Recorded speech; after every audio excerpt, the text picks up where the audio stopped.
I guess it's showtime, Anthony. Welcome back to the film room, guys. A Friday night special edition. And as always, I know it's been a few weeks though. I say as always, but it's been a few weeks since we've done a live session. And so Anthony, my dude, my guy from Disguise Coverage, is joining me in the film room on this Friday night. What's going on, Ant? I'm happy to be back. Yeah, it's been a while since we've rode together here on the film room between like scheduling conflicts and then film stuff and the Bills playing on Monday night and just everything. We haven't been able to get back at it, and now we're back riding in the film room again. We got a little bit of a different flavor tonight in terms of what we normally do, but it's going to be sweet. I like the title with the little freestyle film room Friday, and we're going to be taking a look at some stuff for the Bills' upcoming opponent with the Jacksonville Jaguars. And I always say Jaguar, but apparently it's Jaguar? Yeah. Jaguar. So I hate every I'm time. so I just self-conscious about it now. same. I usually just say Jacksonville because I don't want to like Of deal the with it. Jags. Yeah, or the Jags. That's it. Even in the tweets, I just keep saying versus Jacks. Like that's it because I don't even want to like sound it out in my head. But yeah, pumped to be back and seeing the people in the chat and ready to ride again. Yeah, I appreciate you joining me again. And everyone, I know it's a Friday night, and I have a family and stuff, so they're already put to sleep. So I don't want to put you guys to sleep. So we're gonna, do some film. We're gonna take a look at some analytics. But as Anthony talked about, I want to do something a little different. We are gonna have film, but we're gonna kind of show you a look behind the curtains, as Anthony said on Twitter earlier, and show you how we attack the film watching process, how we attack the research process. And we're going to keep it in perspective of with the opponent that we're playing this week and probably the defensive side of the ball for the Jags. Because I think, and I'm sure you agree, Anthony, I think with the changes that the Bills are undergoing this week up front with Feliciano out, and they're playing Bucker and putting Ford in there, I assume because Spencer Brown is out. Yeah. Um, there's some mismatches along that defensive line between the Bills and the Jags, and so I think it's apt to stay on that side of the ball, don't you think? Oh, for sure. Like you and I, when we were going back and forth in the Twitter DMs, figuring out what we were going to break down tonight. You mentioned D line, and I mentioned some secondary stuff. And I think both of the reasons we want to focus on those positions because of the matchup that it'll present for the Bills in terms of things the Jags like to do on defense, tendencies they have, and how those tendencies naturally line up versus the Bills and don't line up against the Bills. So it's fun for this week. There's always little things. I know people like to look down upon like other like lower teams. And you got a lot of people coming into this week thinking like, oh, it's the Jags. The Bills will blow Yeah. them out. I don't even have to pay attention. But what's cool for games like this is you can still pick out things like, okay, this team usually likes to do A, but the Bills kill A. Is that team still going to come out and do A, or are they going to do a little bit of B and C? And Yeah. that's a fun thing that we're going to go into talking about tonight and looking forward to in this game. And yeah, we got in the secondary for Jacksonville. We've got it on the defensive line against the Bills O-line. Man, that Bills O-line just keeps getting so much focus, like more and more focus in a variety of ways. And we're going to continue that tonight. And yeah, fun discussion. Yeah, it's and again, we're gonna take a look at some Mhm. advanced stats. We're gonna walk through the process and kind of show you how we get into the research of scouting and evaluation, because you guys got to remember, like, yes, the game is complicated. There's a lot of plays, a lot going on, but the game planning and scouting are very compartmentalized. So when coaches are preparing, let's go even before that, when pro scouts are preparing and scouting the Jags ahead of time, usually in that 4-week sample, they are compartmentalizing different situations that arise in the game. Like you always see the first and second downs, those early downs. You see third down situations. You see red zone. You see sudden changes where there's an interception. Your offense has got to get back on the field. All that stuff is compartmentalized when you're game planning and when you're scouting teams. And we're going to kind of show you how that goes down behind the scenes when you're scouting the Jags here. And so when you get into a game, those play calls are broken down on that play call sheet according to those situations and how they arise. And of course, if the defense, like the Jags, plays a lot of single high, which we're going to get into, but they come out in too high, you better have an answer in that game plan, because as you guys know, there are only so many plays that you can put into a playbook, into a game plan going into a game, and you can't have the whole playbook. That's just not possible. So you got to have a good mix of single high beaters, two high beaters, man versus zone beaters, all different types of plays and concepts to beat certain coverages, certain defensive fronts when you want to run the ball. And we're going to kind of get into some of that stuff tonight. So we're going to start off with some of the, analytics sites that we use, Anthony. And why don't you name a few of them that we use? I mean, we go back and forth all the time during the week in the DMs about what type of programs we use. Especially if you account for like everybody on the team and all the different places we go, like I feel like we hit any and every analytics site. There could be some like mom and pop analytics site that's run out of someone's garage and we probably hit it. I would say you pulled up Football Outsiders. I'm big into this one. So is Aaron Quinn. This is where you get your DVOA statistics. So you got Football Outsiders, you got Sports Info Solutions. We have Sharp Football Stats. We also use PFF for a variety of things, not so much grades, but more percentages and tendencies and anything and everything to add context. And I think what's good about the analytics and the metrics is we use them to tie everything into what we're seeing on the field. Because what you're watching in the film, what we're combing through on the All 22, you see it obviously firsthand, but then we want to go and we want to check the numbers and the metrics and the analytics to be able to add context and put the whole picture together and understand like, okay, is what we just saw in this game, is that standard? Is it not? Is it a one-off? What's the reason? Is it situation-based? Is it opponent-based? And we use the metrics and the analytics and all these different sites and tools combined with the footage to be able to put together an entire picture and fully understand what's going on and then be able to break it down and put it out for everybody. So sites like this, like Football Outsiders, are tremendously important to what we do. Yeah, and this is one of those that is obviously changes every week and takes into account a lot of different factors. So let's take a look at the Jags defense. So you see it's 2021 defense here, and the Jags, they're towards the bottom. And I want to start specifically with early downs. So first and second down, because I know it's been a topic recently as far as the Bills offense and handing the ball off more. Everybody wants us to run more, right? Just run it. Yeah. Be a run team. And so this week, this may, be music to their ears, because on first down pass and second down pass, they're ranked 30th and 32nd respectively. So, hey, maybe this is one of those games where we get a little pass happy, right? Could be. I mean, on early downs. Especially on early downs. Yeah. And I mean, if you go with the overall, like the general rule of thumb in analytics and EPA per play, it usually benefits teams to pass on early downs. The Bills have been large proponents of that. And yeah, for all those people who are wanting to see that, this definitely could be a week to see that. And again, this is something, so I think to kind of continue to tie it all together, you talked about the compartmentalizing piece. Teams like in the NFL, they know this same set of data that we know. So they're incorporating this into their game plan. But that's where that chess match comes in, right? Because the Bills know this about Jacksonville, but you also know that Jacksonville knows that about themselves, or at least they should if they're self-scouting and they're course correcting. Yep. So that's where that chess match starts to come in. And if you're the Bills, is it like, okay, let's attack them early on, first down and second down with the pass, or is Jacksonville maybe going to try and course correct for that? Maybe the box is super light and they're giving us good looks on first and second down, and we should run a little bit.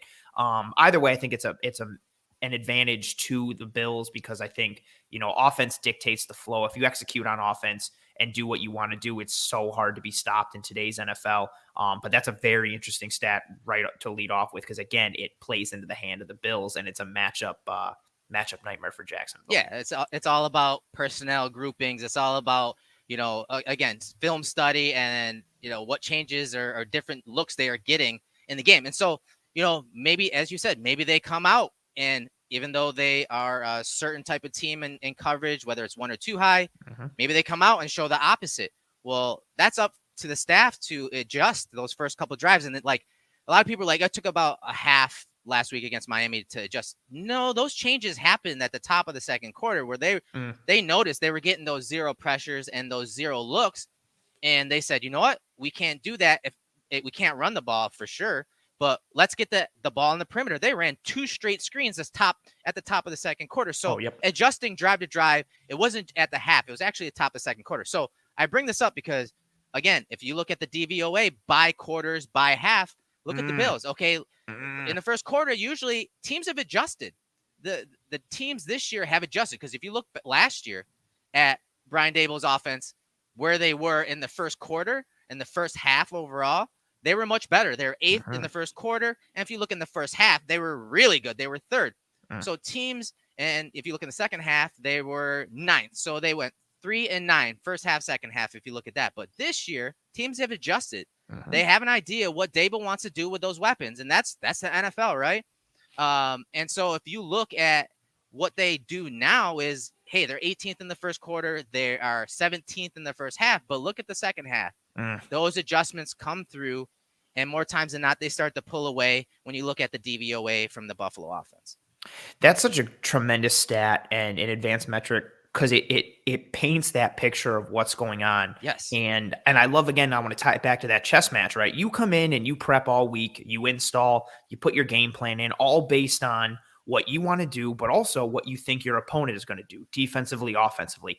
Then the game starts and it might work out where you're like, oh man, everything we prepared for all week, this is exactly what's happening. This is fantastic. Yeah. Other times you might come out and you're like, oh man, Miami's throwing a whole bunch of cover zero and they're mugging the line of scrimmage and they're actually blitzing. It's not just for show and this and that. Like, how do we adjust?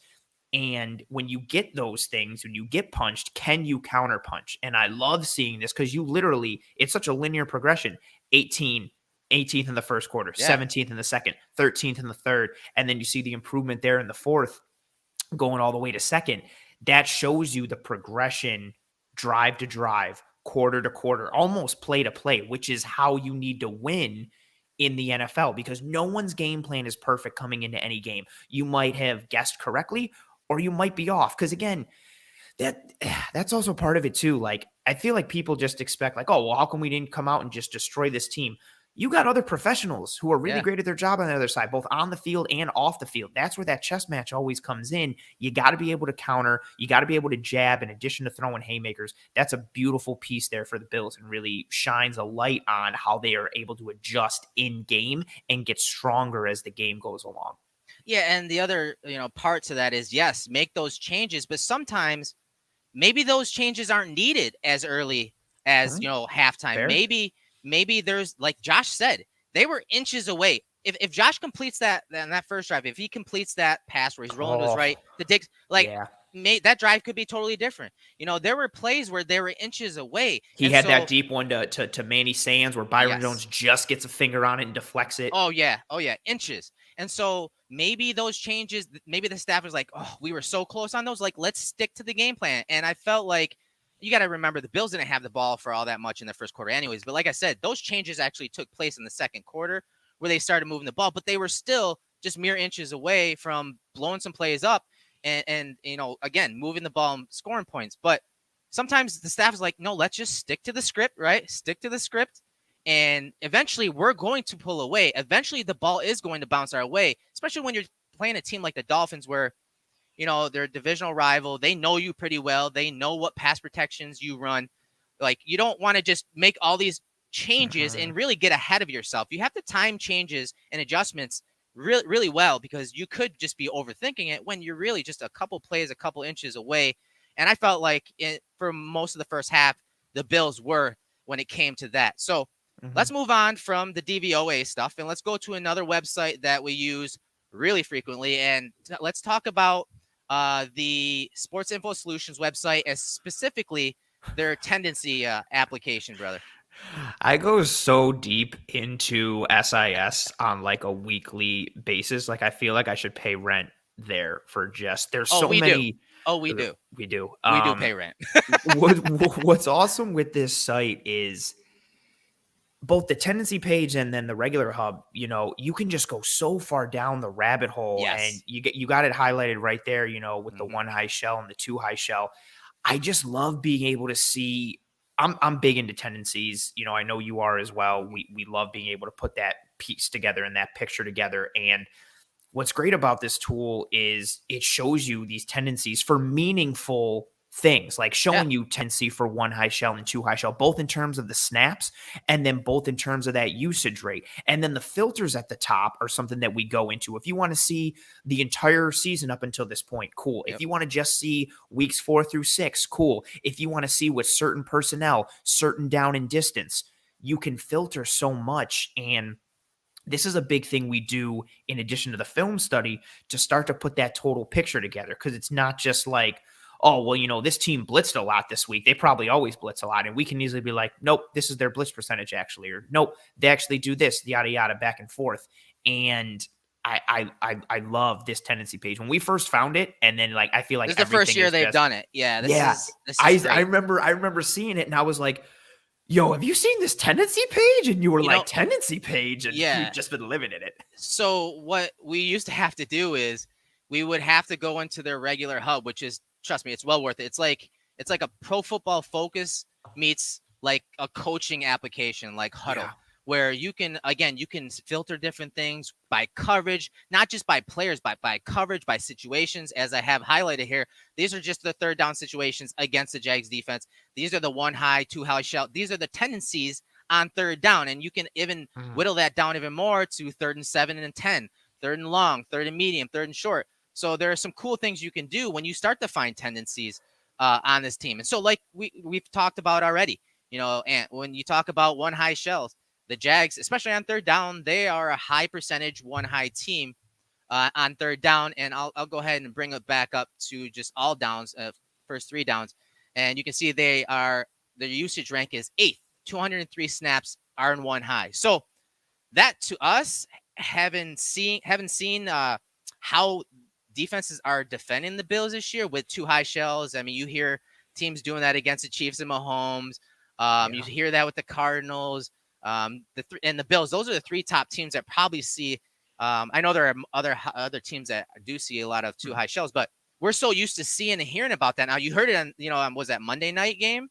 Yeah. You saw that all the time. They're dropping out guys. Giants were living in the it. Giants, yes. So, they're a 1 high team. So, as Ant talked about at the beginning of the show, are the Jags going to do that? Are they going to challenge Josh Allen with 1 high coverages? Because if they do, and they can't get a push up the middle or along the D line, that's when the Bills can actually hit those explosive plays, something that they haven't done as well this year in the run in the pass game. Yeah, I'm super clued in to this, or keyed in, I should say, to the coverage aspect. And I love, you got the tendency piece down there for the 1 high shell. And then also in the pass coverage rush tendencies, you also see that they're 5th in usage rate from middle of the field being covered. So those 2 kind of things go together. And I'm 1,000% clued in on that. You've got a team that likes to run single high, that likes to have somebody in the middle. Are they going to do what other teams have done against the Buffalo Bills, which is play that 2 high? And if they are, that is very much game plan specific because they are doing it for their opponent. If they are in a normal world, they want to live in that single high, which I also think could be very interesting. I don't remember what film breakdown you did. It was from maybe a couple weeks ago. And you mentioned Josh Allen at times, coming into the league, he kind of struggled with that seam ball, which is like a typical like cover 3 beater. And sometimes he gets it now. He still is imperfect with it. So maybe that plays into Jacksonville's hands a little bit. Maybe they've seen that. And they're like, you know what? No, we can live in that single high world. Because that's our boy, Kevin. Appreciate it, Kev. Boom. Yeah, they do. They like to stack the box. So are they going to continue to stack the box, especially against a team that maybe they're not threatened by the Bills' run game, then they're threatened by the pass, so maybe they come out of it? Do they adjust? Either way, what's cool is you can come into this game and understand their tendencies, and then when you're watching the game, you can see what Jacksonville's doing, and you can understand, okay, are they doing this because that's who they are, or are they doing it to try and counter what they're getting from their opponent? And it's a nice way to put a picture together and put into perspective from a Bills standpoint how teams are viewing them, how teams are attacking them, and how teams are defending them. Yeah, and we have another special guest for this Friday Film Room Freestyle, and that's our boy Greg? from Cover One Buffalo. And Ant's taking off. No, what's up, Greg? Welcome to the show. What's going on, guys? What's going on? I feel like one of the guests jumping on the Manning cast coming in here. I heard the beep, I think, when you came in, but I'm in the zoomed out screen, so I can see SIS. So I was like, I guess I'm just. If I was more prepared, I'd pour some Hennessy like Marshawn Lynch did. or swear and then be like, oh. So let me ask you, Greg. You're jumping in right now. Okay, we're talking about the Jags' tendencies being a single high coverage team, and we do like some of the pieces that they have in that front 7, especially along the defensive line and some of the waves that they can send at the Bills' offensive line this week. So let me ask you, if they're a single high team, but they change their identity for the Bills' offense, does that work in the favor of the Bills or not? So, obviously there's a little bit of trade-off there because if they're going to split and all of a sudden do something that's in theory more effective, then that should have a benefit. But if you're going away from your strengths, your tendencies, what you drill, what you've, really driven home in your meeting rooms, that's a big risk. And that's one thing if you're telling me that the Steelers defense is going to pivot away, but you're talking about guys who have been together for a long time, can communicate. Heck, the Bills secondary, if you tell me that there's a game plan where they need to pivot away and all of a sudden we're trying out some different things we normally don't see, I can get my head around that. Be like, all right, 4 or 5 years together, tons of communication, you could probably figure that out. A team like this, where not only are they practically all new pieces together, either free agent signings or draft picks, they're not playing that well in what they want to do. So I almost think it would be a net negative. It would be even worse because I think it would look good for a handful of snaps, and then as soon as you have a communication breakdown, boom, there's your explosive. And no, you're right. And I kind of feel the same way because, okay, if you're a single high team, there's certain run fits that you're used to doing and executing. The Bills are more of a 2-high team, and those safeties are used to coming down into the box and filling that C gap or D gap from depth. Maybe the Jags aren't, and maybe the linebackers are a little more aggressive than what the Bills have. It just, there are so many different things when you take a team out of their identity. So that'll be interesting as we just talked takes about. one miss. Yeah. And I love that Kevin mentioned the stacked box look. Here, bring it up again. Yeah. Stacked box, 28% of the time. That's number one. Okay. So, I know we talked about at the top. I don't know if you heard, Greg, we talked about how on early downs, they are not good against the pass, and how we hope that this is the week where I know you would agree that they are passing more on first and second down. So if they do stack the box and you do see some of those single high looks, and I want you guys to keep this in mind when we get into the film, because we're going to see why. We're going to talk about why those boxes. You want to know what's even crazier? So when I saw that, and obviously I know part of the prep here was talking about what we use to prepare. And good Lord, is that the sports information systems tendency page amazing? It's the best thing in the world. Now, when I see that, especially early in the year, I try to bring some context and be like, hey, if a team opened up and their first 3 opponents are the Bills, the Chiefs, and the Cardinals, well, guess what? Their tendencies are going to look really heavily skewed to the pass. So I was like, all right, well, they stacked the box a ton. They probably played the Colts twice and the Titans twice. And then I go look at their schedule. I was like, oh, they haven't played the Colts yet, and they've only played the Titans once. Wow, they were stacking the box against the Texans and the Cardinals and the Seahawks. That really is interesting to see. And if you're gonna go and do that against the Cardinals, you're probably gonna do that against the Bills too. And God bless you if you could pull that off, right? Yeah, and we had a question about the blitz I was rate. just about to answer that. I have it in my notes. Yeah, they were 9th, right? They're 9th in blitz rate overall. At 28%. Yep, 9th. Yeah, and you mentioned the Cardinals, and I said we have the Cardinals game on tap. So we have the Cardinals offense versus the Jags defense. We have the option of going to the Miami game or the Seattle game. I'll let you guys in the chat room and Anthony and Greg kind of decide where we go, and we can even bounce around just to get an idea about all this stuff we're talking about. So this is week 3. These are the week 3 tendencies when they play the Cardinals. So this is their defensive tendencies against the Cardinals here. And let's see here. Zone coverage, a lot of zone coverage that day, 73% of the time.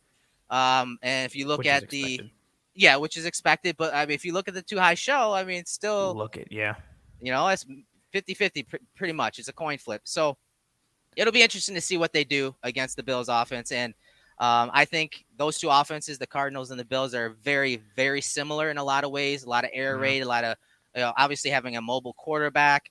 And so that was a really good question about the blitz and how, and Greg tied it in to how they were defended in week 3 against the Cardinals offense. So one other website we go to quite often, and I use it for a lot of different things. You hear Aaron talk about it when it comes to explosive plays, toxicity plays that Greg and Aaron always breaking down every week. But I bring up the personnel grouping frequency on the defensive side of the ball. So we're talking about single high coverages. We're talking about stacked boxes, but they aren't always correlated. Just because you're in a single high look doesn't mean that it's a stacked box. So you kind of have to figure out why, when you get to the film, why is that happening? Well, one way to kind of find some more context, as Greg said just a minute ago, is by looking at personnel frequencies. So if we look at these frequencies by the Jags defense, so what personnel are they seeing against their defense? And you're going to see it's not heavy nickel. It's you're seeing a lot of 12 personnel, 31% of the time. You're seeing a lot of 13 personnel, which would explain some of those stacked boxes, right, guys? A lot of single high looks. You got 3 tight ends, probably in those tight formations, trying to run downhill or run right off tackle at those defensive ends, the strength of their defensive line. So just another way to kind of get an idea and find some context before you even get to the film. Yeah, it really puts into perspective the piece of, like what we were talking about earlier when we started leading off, like our teams doing things because, well, this is what they want to do and this is who they are, so that's what's going to happen. Or are they doing things based on what they're seeing and what teams are doing to attack them? The personnel piece that you're showing right here is perfect because, Kevin mentioned in the chat, like, look at that stacked box percentage. And then you sit here and you look at this, it's like, well, maybe they don't want to run stacked boxes all the time, but they're getting all these heavier personnel formations. And when you get a heavier personnel formation, you have to go with a stacked box in order to be able to counter that. So that would, as we're talking about this entire Bills Jags matchup here, that would point to another one in the bucket of the Jags will kind of morph a little bit in order to match what their opponent wants to do. And if that's the case, maybe they will show a little too high. A little more too high, that is, against the Bills on Sunday than they normally like to do. Again, exactly your point, just that context, putting everything together and understanding who this team is, what do they like to do, how do they adapt, and how well do they do at it? Yeah, and Greg, talk about this because I just flipped it to week 3. Again, it was the Cardinals versus the Jags defense. And if you look, man, this is not a surprise because the Cardinals and Bills are atop the league when it comes to 10 personnel, but look at the percentage usage there. With 10 personnel, I mean, is that something that you'd want to see to maybe even lighten the box? So when the Bills do want to run, you saw that last week on that first drive, they had 10 personnel in with Gabe Davis motioning across the formation. They ran Singletary off tackle there on a zone run, and he had a decent game. But is that a personnel grouping that you'd like to see them attack with? So it's going to be interesting because obviously we saw, wide open, crazy first week against Pittsburgh with how 5 wide was literally 0 and 5. Yeah. 0-0, and then, a lot of 10 and 2 pretty poor success rate. So then obviously you see the Bills pivot back to 11 almost exclusively. Heavy 11 for a long stretch. We saw the little mix and match that you went into detail with Kansas City.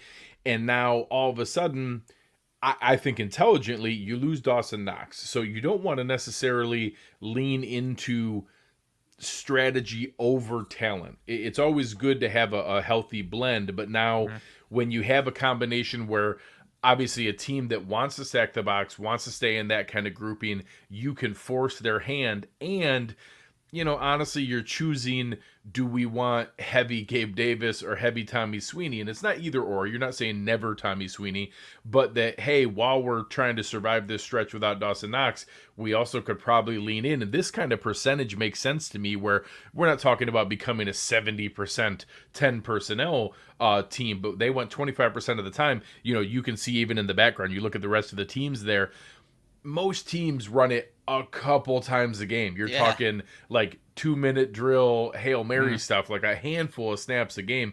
It's just not that heavily used around the NFL. So when you talk about a team leaning into 25%, that's, crazy usage. Like really, like look how many for the season were there.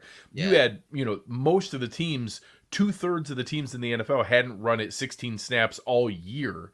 And the Cardinals ran it 16 snaps in that game.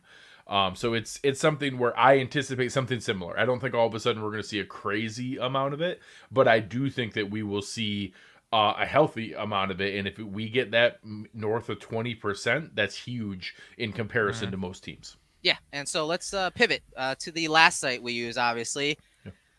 For most things, not all things, those grades and those colors, those pretty colors, don't let those things fool you. Look past the color dots. Right? Look past the color dots. I only use PFF for the colored dots and for interceptable passes. Turnover-worthy plays, yes. Both of them.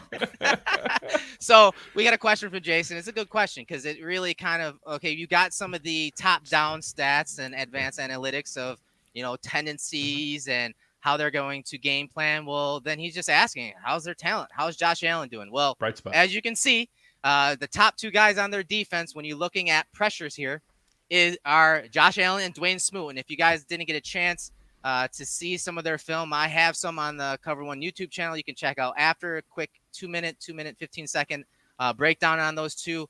Those are their two best players, and that's why we are going to be looking at that side of the ball. And also, the Bills' offensive line, it really worries me this week. And yes, I like me every week. I like. Don't get him started on the run game, guys. Please don't ask any questions about the run game.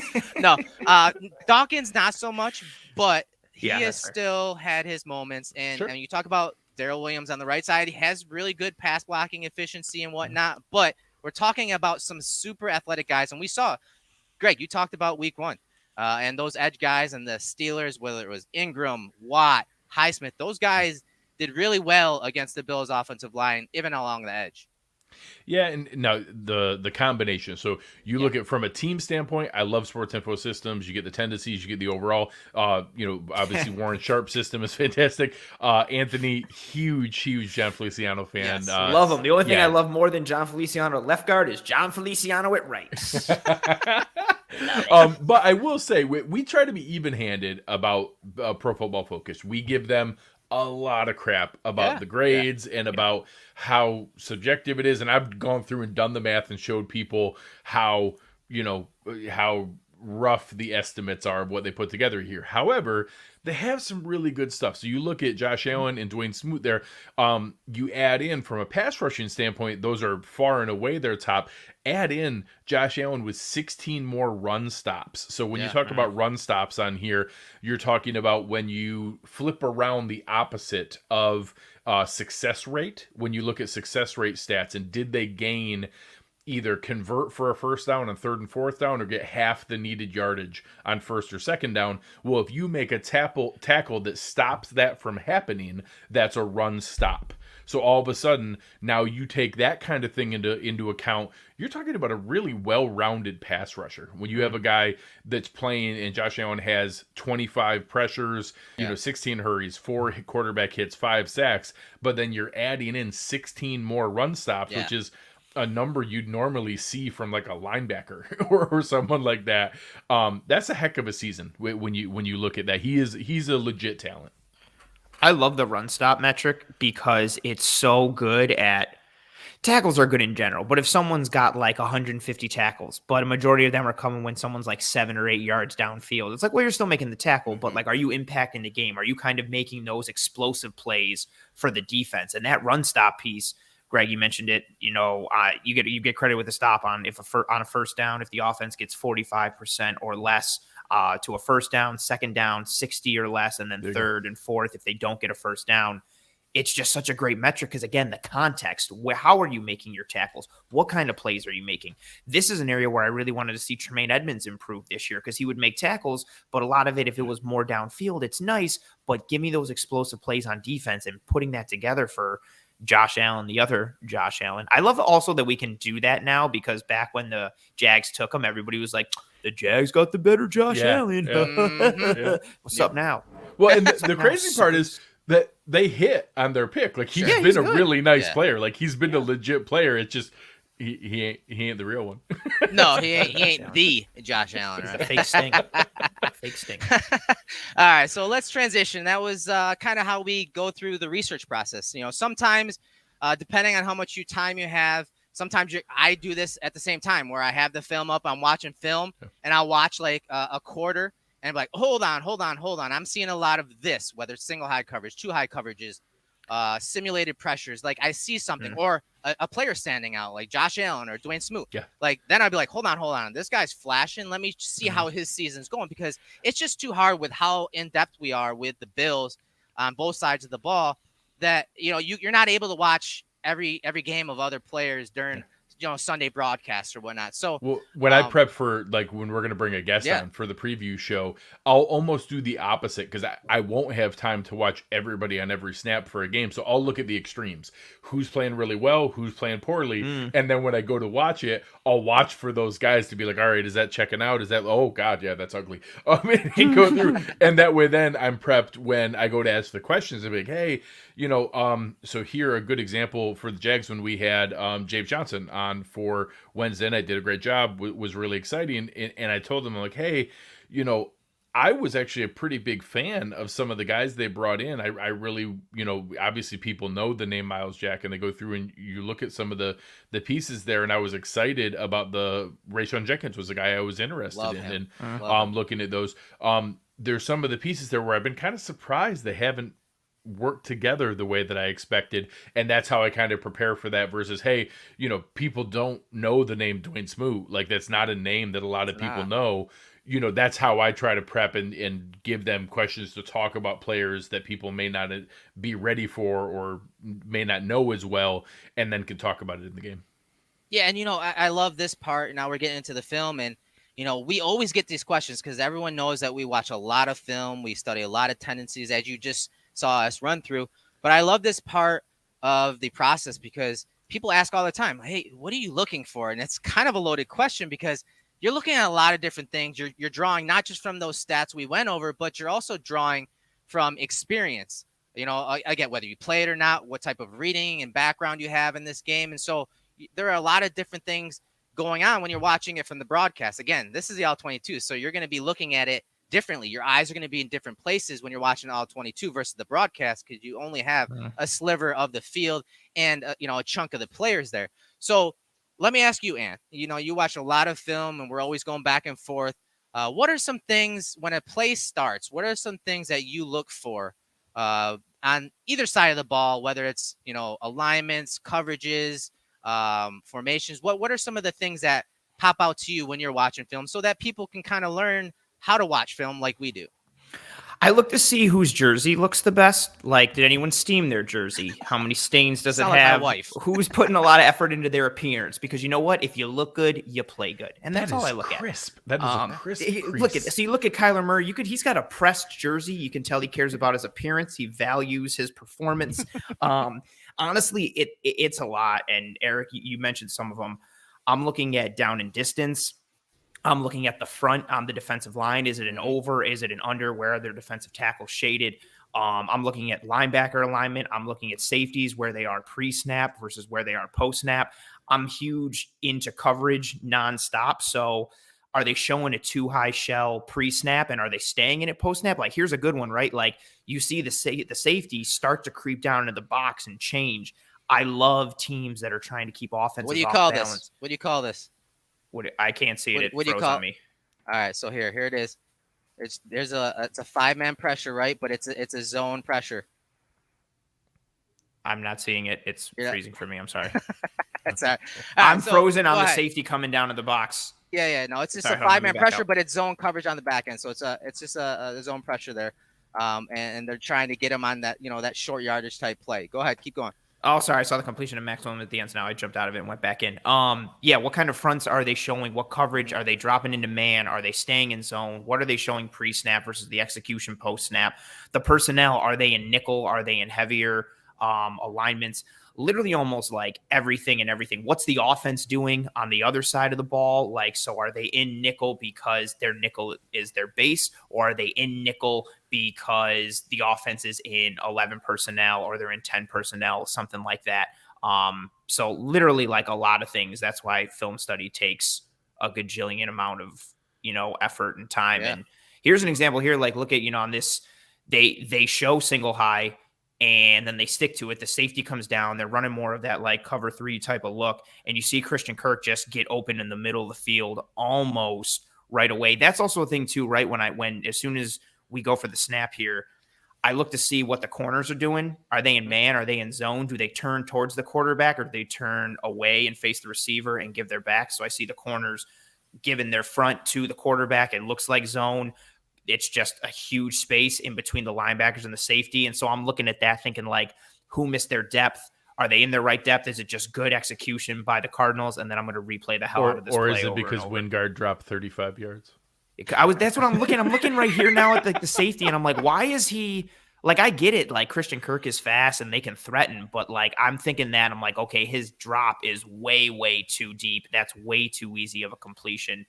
Well, you can tell Miles Jack is assuming there's going to be a cleaner handoff there. He's not he's not flipping his hips at all. He's not assuming that there's right there as he gets past him. There are 17 yards between him and Wingard. Like he's not expecting 17 yards of space. No, and there's no reroute. Like the nickel gets nothing on him, Jack gets nothing, Kirk gets a free release right off the line, and it's like they're just like, okay, do you want to split us but and get upfield? Go ahead. Somebody's got him. And this is what's great because we talked about single high coverages, guys. When you have single high coverages, whether it's man or zone, this is the area you need to attack, right? Yeah. Between the second and third level. We saw in that Titans game where, they were play actioning those second level defenders because those guys have to come up in run fits on play action passes. And if you have a single high look, that's where you want to attack these coverages, like behind the second level, in front of the safety. And as you said, their ability, I think they're trying to disguise it a little more like a too high look. And then, it was just too obvious once this rusher went and he dropped down into this hole. It was just too easy. And this is a route that the Bills ran a couple times last week trying to attack cover 3, but they didn't get it. It didn't get that look when they wanted to or expected to, as we kind of talked about game planning and, how defenses will switch it up. And that's such sorry, go ahead. No, it's also why fans will throw around some terms and be like, oh, well, they should just run cover 3. And like you brought over a coordinator from, that has history with Seattle and you should just run that. Be like, well, yeah, Andrew Wingard isn't prime Earl Thomas. Like it's not that simple to be able to do. You don't have a guy who can cover that much ground that quickly where you can all of a sudden have a guy that goes, numbers to numbers in the snap of a finger.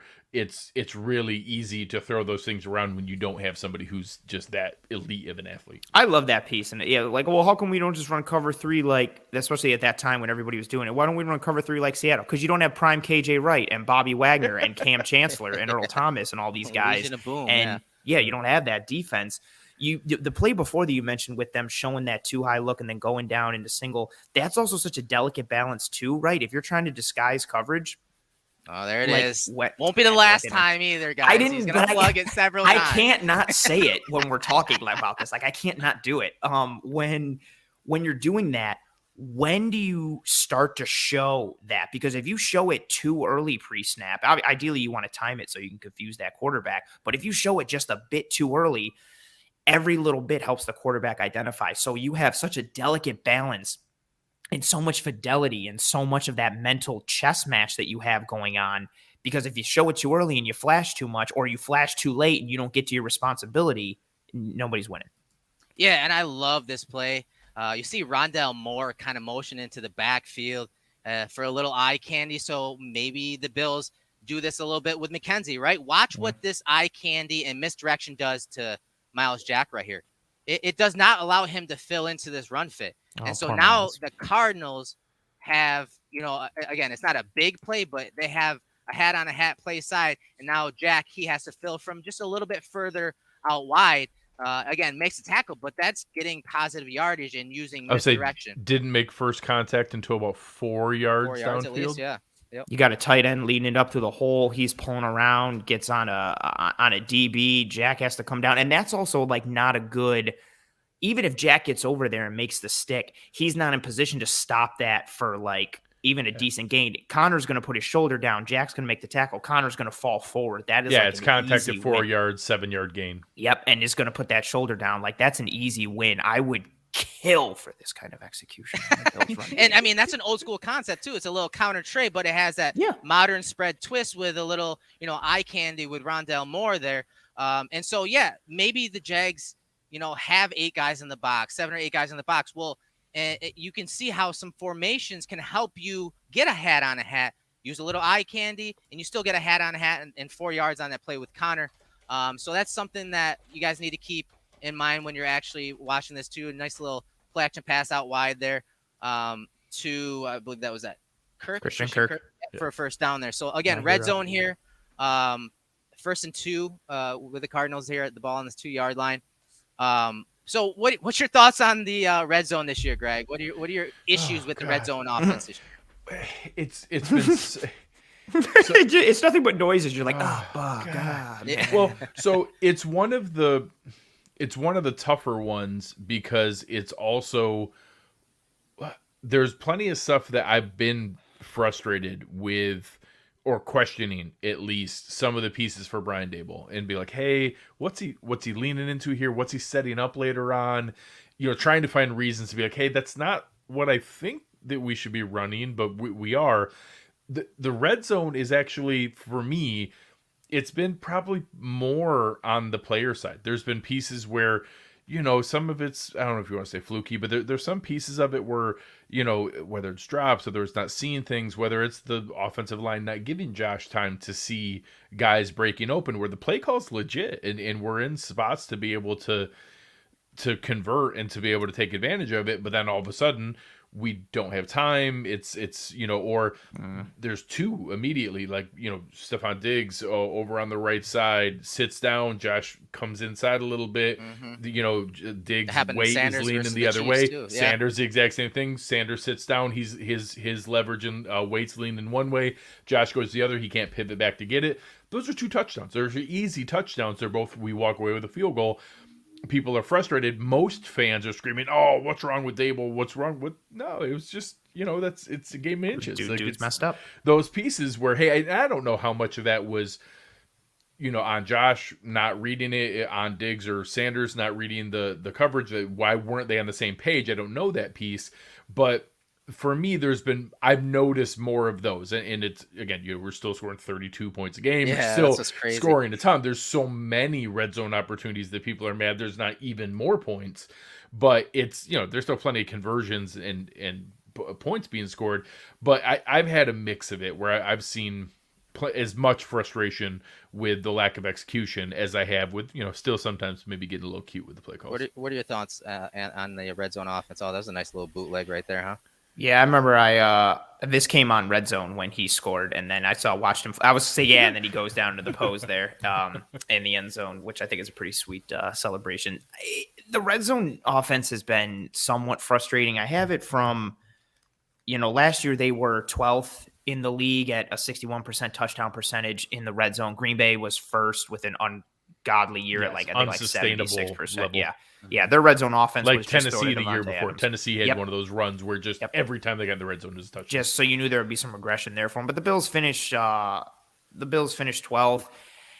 I just think it's an area that I think is harder to score in anyway. The field is condensed. You have extra defenders basically with the boundary and the back of the end zone, so you have to be on point. You combine that in the Bills instance with teams playing more too high against them in the red zone. Eric, you did that awesome red zone video that I used also in conjunction with my episode a couple weeks ago about the red zone offense.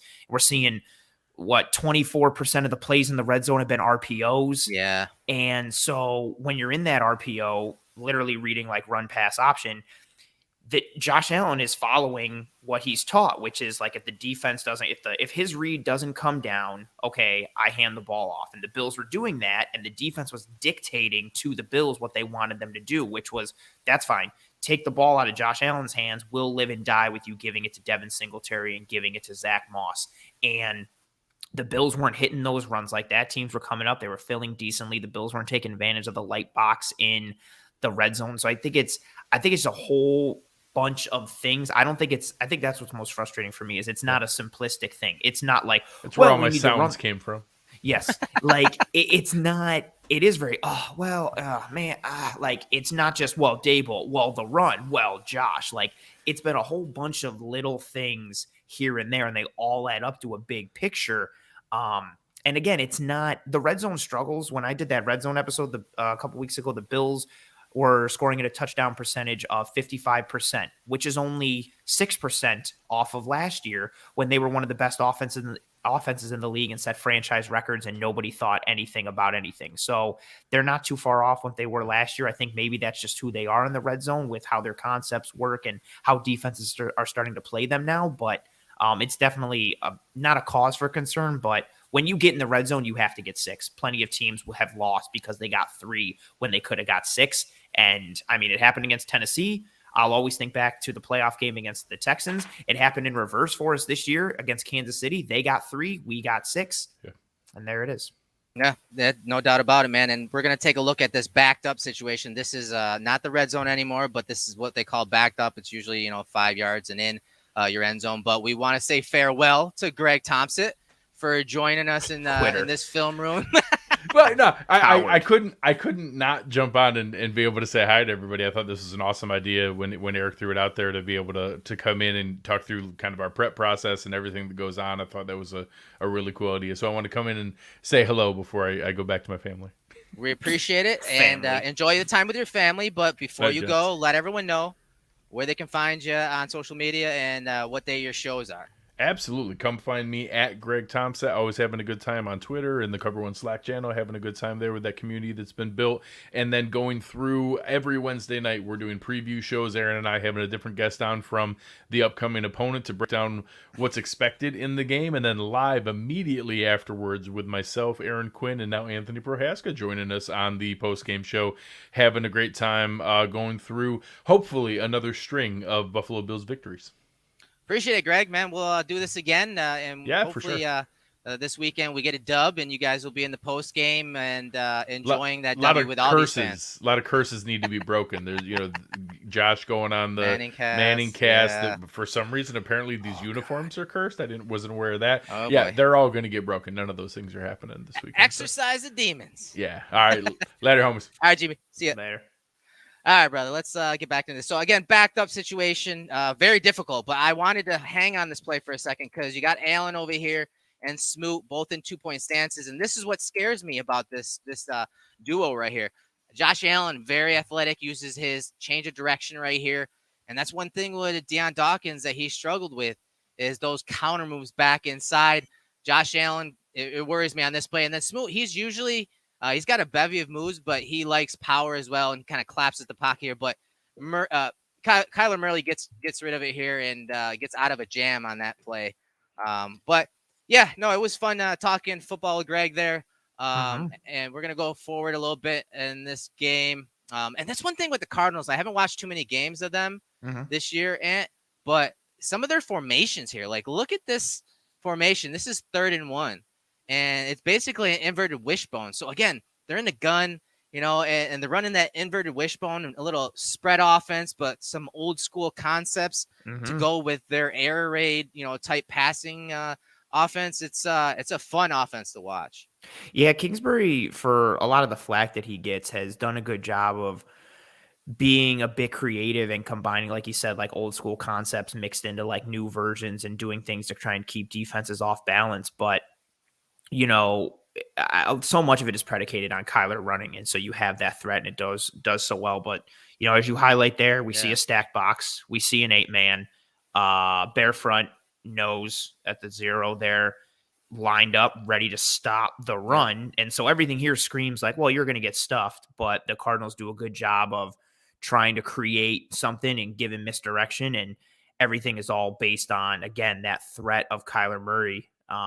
Does Connor get the first down here? Stop. I think he stopped short here. Yeah. I was going to say, the hole widens up, but the linebackers come and do a good job and they fill. That's a really good front for run stops there. And then obviously when you stack the box like that, you're hoping if you're loading the box with 8 and we're sitting there 3 back there in the wishbone already. So just off of it, you've only got 1, 2, 3, 4, 5, 6. So you basically got like 6 there, close enough to block that 8, and then you've got 81 there, so you're looking at like 7 on 8 from an offensive perspective. The Jags should win that matchup, and they do. I really like this front for run stops, and again, it harkens back to what we mentioned earlier, where the Jags want to stack the box. I mean, this time it's a bit misleading because it's formation, a 3rd right? Yeah, and the formation and the down and distance play a factor here, and that's what we were talking about, guys. Like, all of these things may show up on paper, but you got to get context from film. This is a stacked box, but it's stacked because of the formation. You have 2 tight ends in the backfield on an inverted wishbone. You got a guy that's more of a power back, a downhill guy. And they, even though the Cardinals may not have the numbers, they can pick up the numbers with Kyler Murray, if he were to keep that. But Obviously, he hands it there, but that's one thing with the Brian Dable offense that has kind of hampered them this year when they are in spread. They like to pass the ball, obviously, but they're very limited, especially when you talk about those 10 personnel groupings with Davis in there at receiver, and they're in 2x2 sets or 3x1 sets. Like in those spread looks out of shotgun, they don't have much variation to their formations like you saw there in this 12 personnel set, where you can still run some downhill concepts, but they don't have much of that. They're trying to do a little more this year by putting Josh under center, throwing Gilliam in there, even when Knox was here. So kind of running some I formation, some strong I, stuff like that. But from the spread looks, they're pretty one-dimensional. No, they're pretty limited on what they can run concept-wise in the run game. Yeah, and not even just from the run game, too. Like, when you go into spread from a pass protection standpoint, there's really only two things you can do. Like, you're either sliding or everybody's taking like a man on a man and a hat on a hat. So when you go into that spread offense, it gives you more from a weaponry perspective. You can split out guys and do different things and have different concepts and routes and passing and all that kind of stuff. But whether it's run, man, Hop is sick. Wow. Whether it's, running the ball or even in your passing from an offensive line perspective, when you go into spread, like you said, you limit what can be done up front there.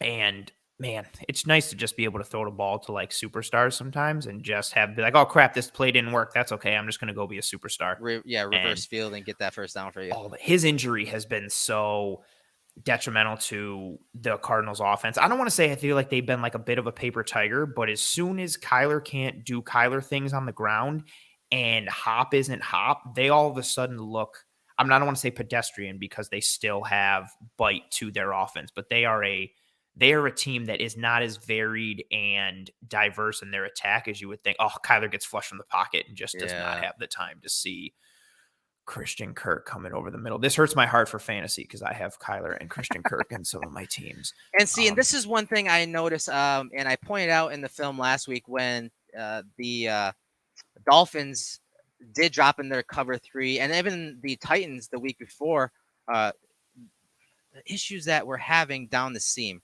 It's not just the throws, but we have smaller type receivers. Yes. And when they're trying to get down the seam, I know this guy's running an over route, but what defenses are taught when they drop into these single high coverages like cover 3 and even quarters for that matter, a 2 high look, these guys are supposed to widen and take speed off of those routes down the seam. So even though this is, again, an over route, look at how he gets a piece of him. And what does that do? It delays and throws the rhythm off of this pass. Reroutes him. Yeah, if he was able to insert into the seam and then run that over, maybe it times up better at the top of this drop because you see Kyler's looking this way. That's covered. Well, guess what? Here's the guy over the top, and maybe he's open. Maybe, Kyler's able to get to him before he is flush. So having those smaller receivers does come back to bite them sometimes. And that's why you saw Knox start to go down the seams a little more. You see some of the, Sweeney go down the seam a little more, using some of those bigger bodies down the seam so that they're not rerouted as often as the Cole Beasleys and Sanders. And even Diggs, for that matter, he can kind of get jammed up in that area because you can see that if that's timed up better and he has a free release, that might be a big play.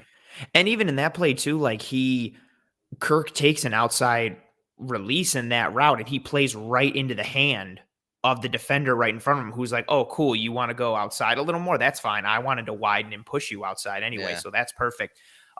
This one, beautiful pocket for Kaiir, which he needs, a little bit of a smaller guy. So if he can have a nice clean pocket, a nice rounded pocket, but steps up, has to shake. I wonder if he could actually have hit this and maybe just flushed out for no reason. He's looking back that way right now, and Jack is flat-footed. This guy's no chance. He doesn't really need to bounce. He doesn't need to. I think maybe this guy flashing to his face and coming free kind of flushed him. But again, all of that, plays a factor into a play. And that one, to me, I mean, looking at it from that angle, looks like Kaiir just kind of bailed on it, to be honest. Yeah, he was kind of antsy, he almost went too fast to the left side of the field on that play. Sometimes he gets a little too screw it, I'm just going to run, and relies on his which is fair. Like, he's tremendously athletic and he has great feet, and he's tremendously mobile. Interesting comment there from Justin. Exactly. I'd like to see more shallow crossing routes for Diggs, kind of like the Chiefs attack with Hill. Seems like easy money. What's only tough in that comparison, though, like that attack works so well for the Chiefs because Tyreek Hill is one of the fastest human beings known to man. And so if he gets the ball on that over, especially like the Chiefs do a really good job with those mesh concepts and drags over the middle where they get the ball into Tyreek's hands as defenders aren't even like done in their drop. So Hill catches the ball and defenders are still dropping into their coverage. So by the time he gets the ball, they're not even ready to react and make a play on the ball. And Tyreek Hill catches it while guys are still moving the wrong way. And boom, he can house you so quick. Very interesting.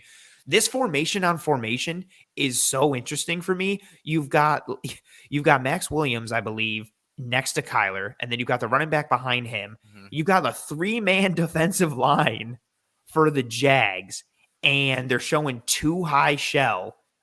This is I'm just kind of super intrigued. Oh, boom. So here we go again, right? What did they show? They show 2 high shell. What happens? They drop into a single high. So they disguise the coverage. I swear I'm not doing it on purpose. It just keeps happening. So they disguise the coverage, drop into a single high. And who did they drop with this time? They drop with Jenkins, who has been coming up for a lot of the game, but both safeties rocking and rolling and doing different things and spinning down.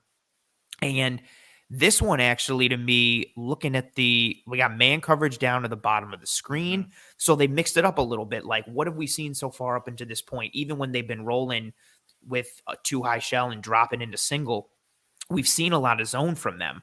But here you go, running with some man pieces in the midst of that. Another wrinkle that you add to your defense, trying to keep an offense off balance. But AJ Green's ready for it, and Kaiir gets completion. This is interesting and something to keep an eye on. So let's look at this. Okay. Again, you mentioned the formation. I like it, especially because they run play action off of it. It's almost, as I talked about, it's almost like a strong eye formation if Kaiir was kind of under center there. It really gets the action downhill rather than sideways when you're running those wide zone fakes off play action that the Bills run a lot of with the running back to Josh Allen's left or right. But that formation is interesting, and it's one to keep an eye on because the Bills had success against the Steelers, against the Dolphins last week with these type of formations with a tight end and running back, whether they're stacked like this or what they call their slant formation, where the running back will be to one side of the quarterback and the tight end will be the other in a sniffer position. They run a lot of their play action fakes off it that way. Why I like it is because, again, the play action fake, but also because it brings, some of these guys in, and when that play action fake happens, that comes downhill. And it gives one-on-ones outside. And we saw that last year, late in the year with the Steelers game, where in the second half, the Bills ran a lot of those tighter condensed formations, got one-on-one with Diggs outside. This is something we need to keep an eye on because, as you said, it looks like man coverage to the bottom. But if you think about it, look at the posture of that corner. Obviously, heads up, eyes on, right? But look to the top. Shoot. Let me get back to that. I would say to the top of the formation there, and even like speaking about it, so I mentioned the man on the low. Yeah, they're zoning up top. The slot corner fills his responsibility, passes his man onto the corner. Yep, he's got zone eyes, and you watch the slot corner. He turns his back to Kaiir, which kind of indicates man, but then you see him reroute a little bit, and then he just sinks. Yep. So this is called like a meg call to the bottom because think about formation wise, you have 4 eligibles to the top. So this is almost like a 4-strong formation. So they're zoning that side off. To the bottom, there's only an isolated receiver. And a lot of times what teams will do, even if it is zone coverage, Bills do this all the time with Trey White. He'll get isolated to the trip side, at the opposite of the trip side formation, the isolated receiver side. And what they'll run is like a meg call. So man anywhere, everywhere he goes. So wherever AJ Green goes, that's man coverage. Everyone else is zoning to the top of the screen. Looks almost like cover 3. The other portion of this that I love, again, these are all things you need to be watching when you're trying to break down film because this is all important. The other thing is I want you to take a look at this 4th guy right here. What is he doing? I think that's Josh Allen, but he's off, right? He's off. And he's almost getting stacked by these 2 guys right here.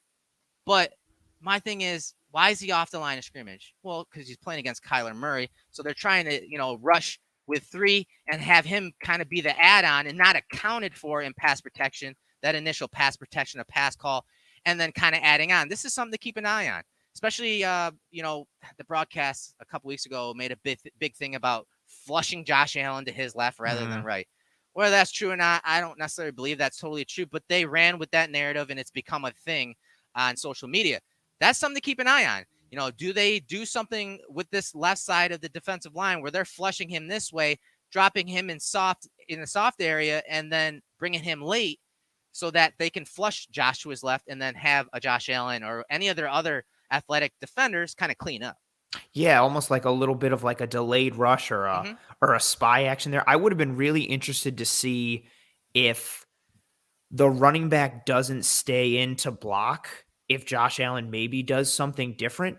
But yeah, looking at it, so in that initial the sideline footage, to me, I was seeing like, okay, that's almost like a 3-man rush. Now, seeing it from the end zone angle, I feel like Josh Allen is just a detached edge rusher there. He's just out super wide, purely, like you mentioned, from the perspective of giving a different look or trying to do something in terms of that flush. And now that we've thought of that, right, now I'm looking at the rush angles from the guys on our right of the screen, and I see the defensive.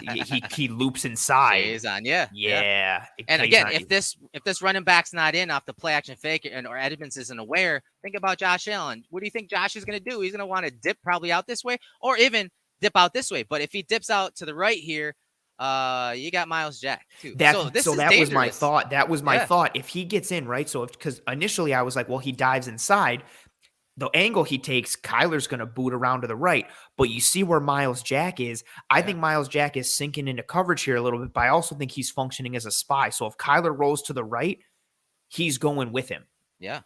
And because if you look at even his drop isn't that shallow. He's sitting there at the 25. And what did we have at the line of scrimmage? The line of scrimmage was maybe like 3-4 yards ahead of that.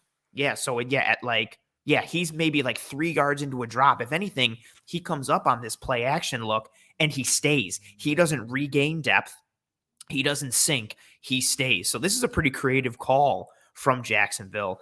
Everything from the coverage pre-snap to the coverage post-snap, mixing zone up top with the Meg down low. Even the safety on the other side, Rayshon, when he drops to the middle, he's not even almost dropping like into the middle third. He's almost shading completely to that strong side and giving absolutely no help to the bottom whatsoever. And that's why I'm saying, like, pay attention to the isolated receiver side for the Bills. If they can get a Diggs or Sanders out there one-on-one, like, you're going to take that matchup more times than not, especially when you talk about the Jags secondary. So, yeah, this was a creative call, and you can see how they kind of scheme things to funnel things to their athletic guys, whether it's Josh Allen or Miles Jack. And, Kaiir does a good job with his eyes there, not looking right to the isolated receiver side, knowing that he has one-on-one coverage and that more times than not, AJ Green is going to win that matchup against the rookie Campbell there. I believe that's Tyson Campbell from Georgia, right? Yeah.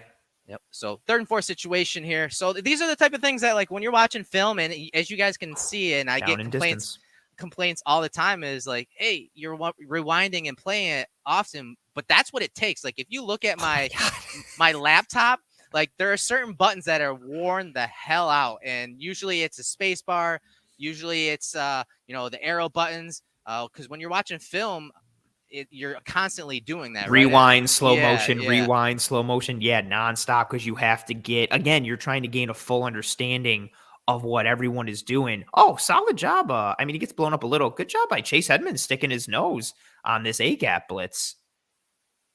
Yeah, and so, I like that. That was my initial thought there. Sorry, I just kind of... No, that's okay. And this is, look how many guys at the line of scrimmage, 3rd and 4th situation.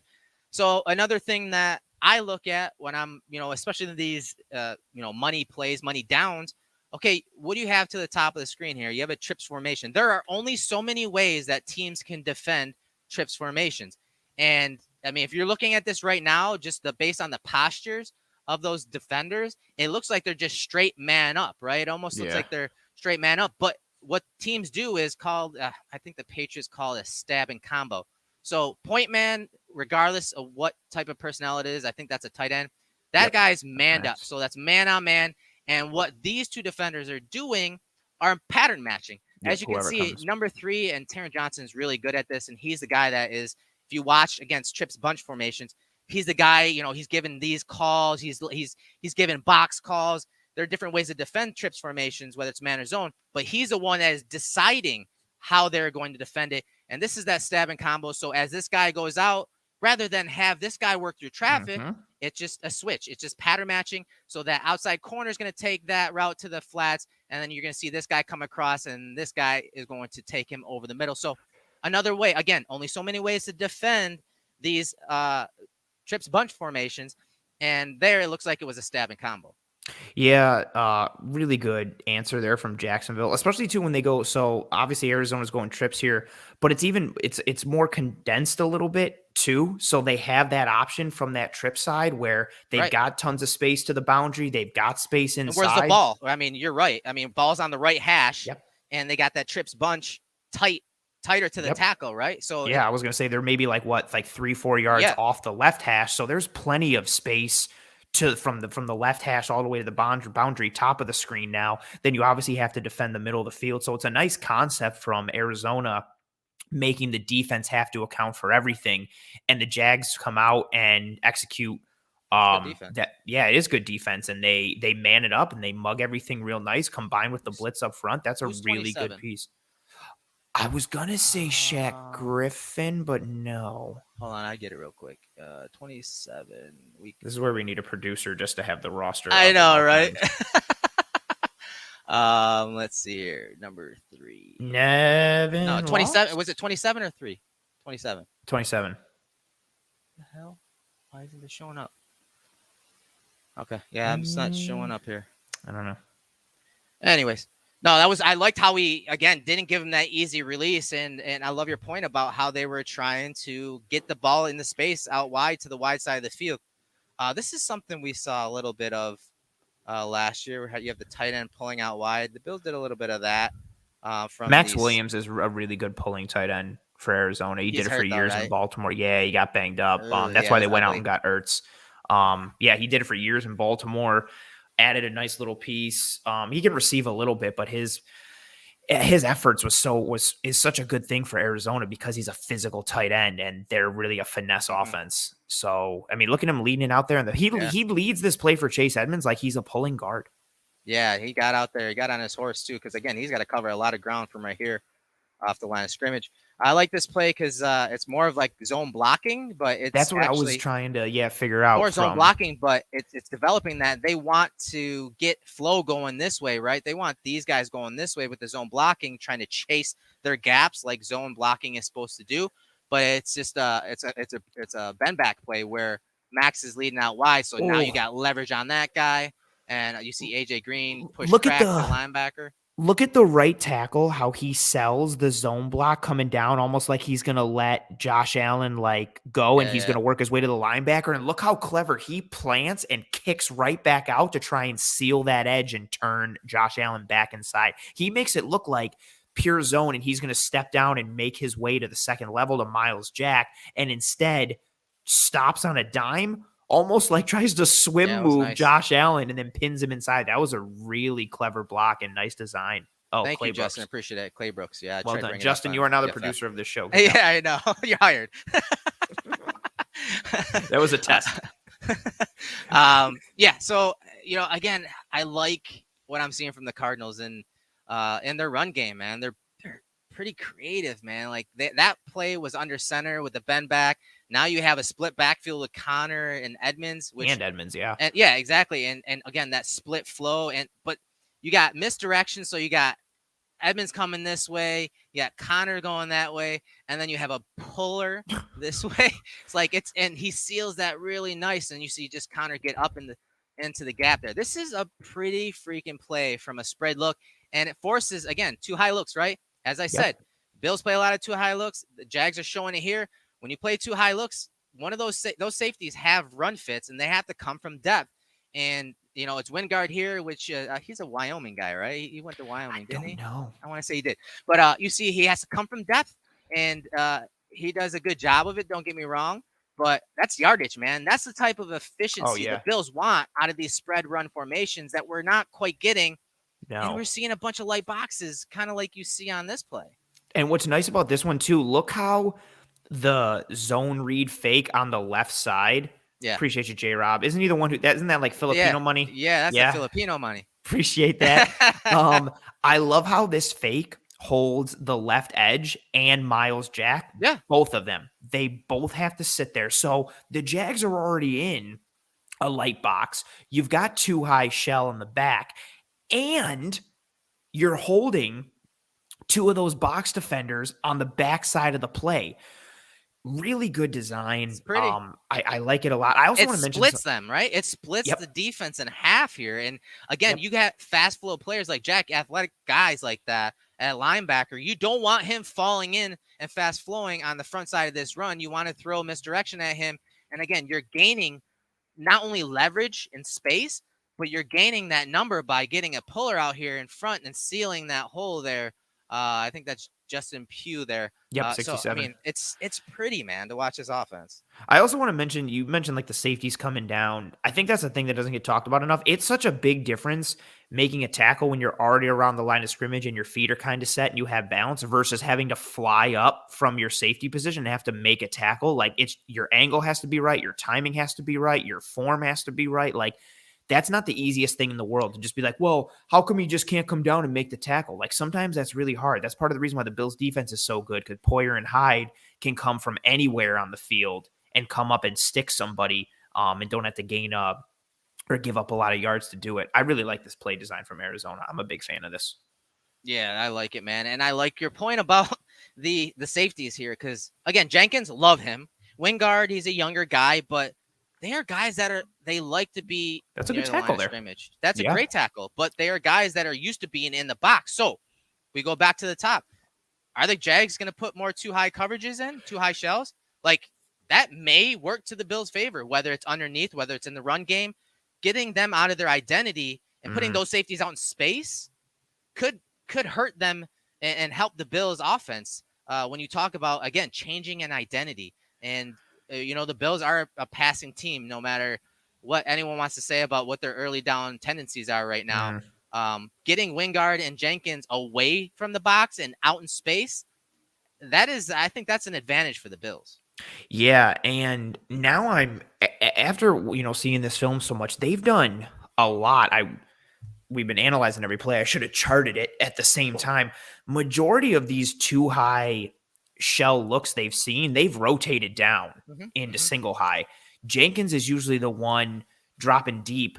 I liked him at Miami, but he's not. He's more free safety than strong, but he's not the best in center field. Wingard is definitely built more for your, I don't want to compare him to him, but your more Cam Chancellor role of the safeties if we're looking at like a cover 3 defense. But right, let's take a look at this. I have some stats real quick. Like, again, this is what happens. Like, hey, you're starting to notice a tendency. Like, okay, are Wingard and Jenkins more box guys, more guys out in space? So if you look at the alignment snap counts, free safety, box, you see the box guy is Jenkins. And Wingard is more of that deeper safety. So, again, if you're seeing Jenkins, in the box, they're probably expecting run. And we talked about it on early downs. This team is not good in passing, and they show a high tendency of single high looks. So if you see Jenkins in the box, they're expecting, probably expecting a run. Then Jenkins to be up there. Not that Wingard can't play in the box, but like I said, I think he's more.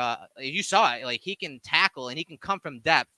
Yeah. When you talk about, playing safety, a deep half safety. This is such a great example, right, of why we use these metrics to add context. Because if we're just, granted, we have a small sample size of film, we're not even through that entire game or even through the first half. Yeah. But if I had to bet money, just off of that, if someone was like, who do you think has more free safety snaps for the Jags, Rayshon Jenkins or Andrew Wingard?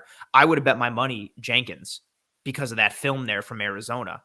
But it's not. Like, so I love that data from PFF that shows you box snaps, free safety snaps, even slot snaps. So it puts that into perspective, and you're able to draw conclusions from it like you did. Okay, so if Jenkins in the box, it means this. If Wingard's in the box, it means this. And it helps you clue in on things and be able to put pieces together.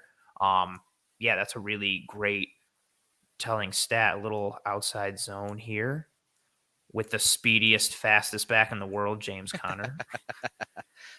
Good for him. So he's really found a nice home in Arizona as that second option. He's a really good fit for him.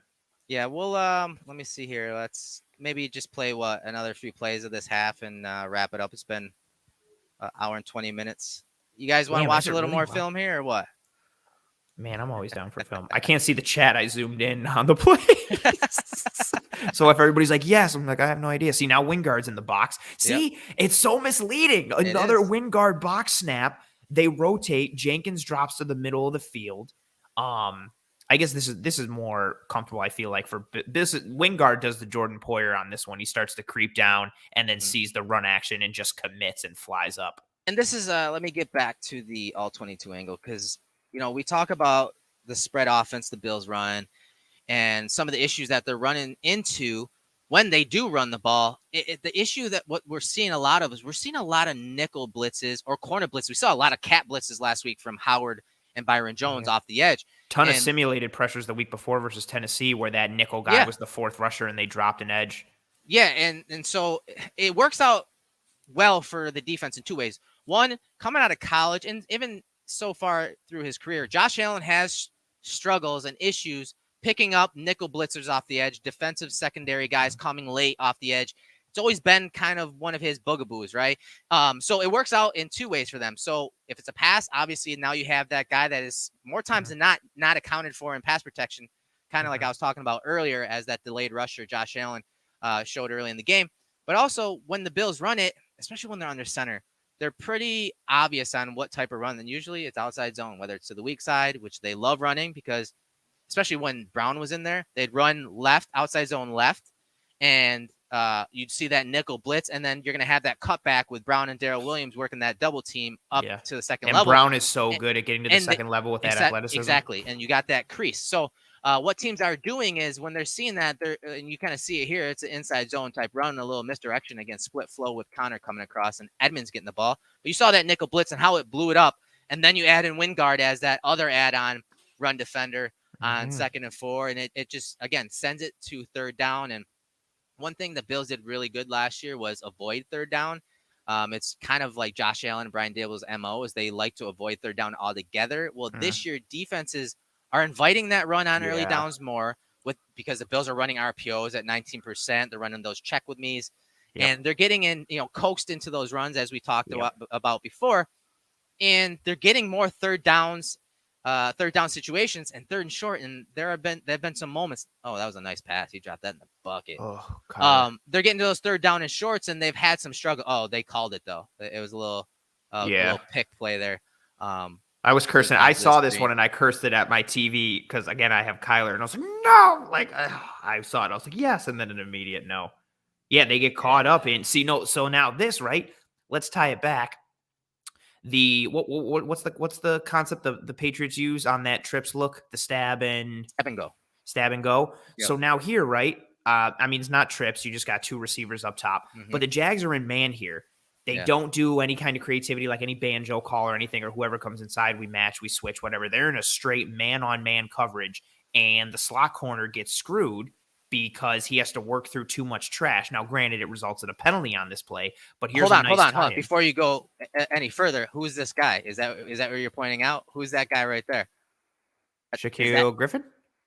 It looks like it's... Is that Shaq on Hop? No, it's if you remember, we just looked at the PFF stats. I think that's Jenkins. That's 26, isn't it? No, Jenkins is 2. 26 is Shaquille Griffin, the corner who used to be on the Seahawks. Oh, yeah, they switched numbers. You're right. Okay, so that's Griffin then. He gets picked off. Yeah, and so again, that's another nice little... I don't like this as a whole because Shaq Griffin is mainly an outside guy. He's matched up on man coverage in the slot against DeAndre Hopkins. He has to work through trash. Cardinals just get called for it here, but Jags are not in a solid alignment for this one. And again, another guy, two guys up top. And even though they're towards the shorter side of the field this time, they still are in a little bit of a condensed formation to give Hop plenty of space to get around the outside receiver and get upfield and work towards the boundary and not get hemmed in too much. So a nice play call and design from a spacing and concept perspective by Arizona, and Jags get caught. Yeah, running a little bit of straight up man cover one with Wingard this time in the deep third, but he's really just shading over the top for the top side for Hop. Yeah, so I went back to the tendency page real quick and I looked up third down tendencies and what they like to play, man versus zone. It's really a mixed bag. Which is good for them. That's solid. Yeah. They're not too predictable. Third downs, they're man coverage 45% of the time. which is ranked 13th. So they're not. I mean, it's a mixed bag. But I mean, spreading it out like this, you get an easier look at what they are in, and it was a good call, like you said. It was a good man beater concept. Probably just need to sell that a little bit better. I hate when receivers try to legitimately get a pick. All you have to do is run your route and stand there, and that's it. You're done. Yeah. They just need to run around. You don't need to touch them. You don't need to chip them. You don't need to get in their way too much. Like, just stand there, and the play is done. Run your 3-yard hitch and just sit and don't do anything. Yeah, no, that was good call. I mean, I hope to God they see some man coverage, especially on those third down calls, man. I'm wondering, like, I mean, I feel like at this point, that's why I'm excited for this Jaguars game. We've seen, especially in the red zone, but just as a whole this year and in the NFL, too high shells are up. But the Bills are seeing a lot of too high coverage, and they're seeing a lot more zone than they are man. Oh, what are the dang it? Hold on, bear with me, because I used this in the episode 2 weeks ago. You had because you had mentioned it in the video. Oh, the amount of the difference in man coverage versus zone coverage that the Bills are. Yeah, they're only seeing man coverage, what, 21% or So something like that? 22? In 2020, defenses, including the playoffs, were in man coverage against the Bills 35% of the time, right? 2021, 22%. So a 13% drop. Red zone, the red zone is a huge one. In 2020, the Bills saw 46% man coverage in the red zone. In 2021, they're seeing 19. That's a huge drop off. So knowing what the Jags want to do with these looks, I'm very interested to see, because if the Jags break more of their statistical tendencies that we pointed out here in this episode, this to me really drives home and signals teams are just going to continue to do this, that everybody believes, okay, this is how you have to defend the Bills. Because the Jags have, from a statistical standpoint and from what we've seen on film, again, we're connecting what we're seeing visually with the analytics and the metrics that we're using.